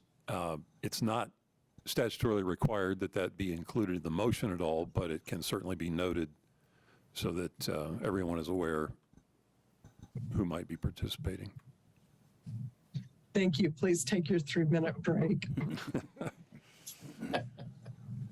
Here we go. I move that we recess into a 3-minute break, and the City Commission will then recess into an executive session for 30 minutes to discuss the subjects of data relating to the financial affairs and trade secrets of a corporation within an executive session on the basis that discussions are under the same statutory justification, the need to discuss data relating to financial affairs or trade secrets, corporations, partnerships, trust, and individual proprietorships pursuant to KSA 75-4319B4. The open meeting will resume in this room at 6:25. Second. All righty. It's been moved and seconded to recess into executive session for 30 minutes for the need to discuss data relating to financial affairs or trade secrets of corporations as described. We will resume in this room at 6:25 p.m. All in favor, say aye. Aye. Aye. Motion carries 4-0. Mayor, and as previously noted, Ms. Steele is with our bond counsel. She'll be in attendance as well as a representative of the corporation, and no action is anticipated following the executive session. Thank you.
The, Okay, we are That's true, yeah. the attorney, oh, I'm sorry.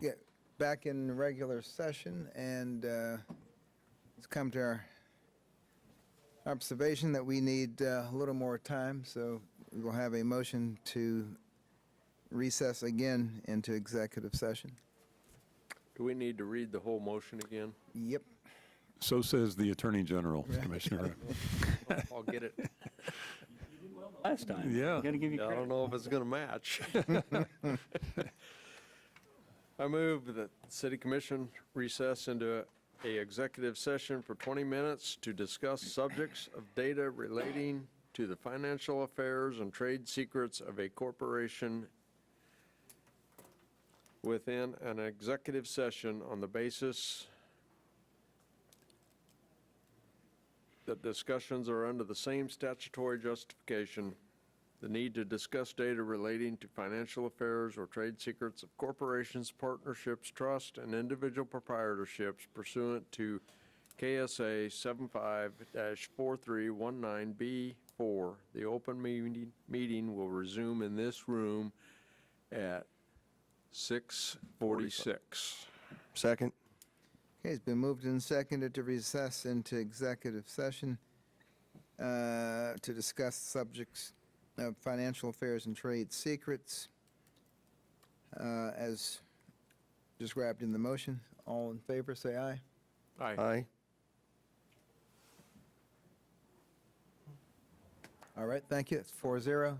We'll be back at 6:46.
right, we are back in regular session. As we suspected, there is no action to be taken, and I will... Mayor Davis, I move we adjourn. Second. Moved and seconded to adjourn. I don't know if Commissioner Ryan is back on yet, but it would only take 3 of us to adjourn. All in favor, say aye. Aye. Thank you.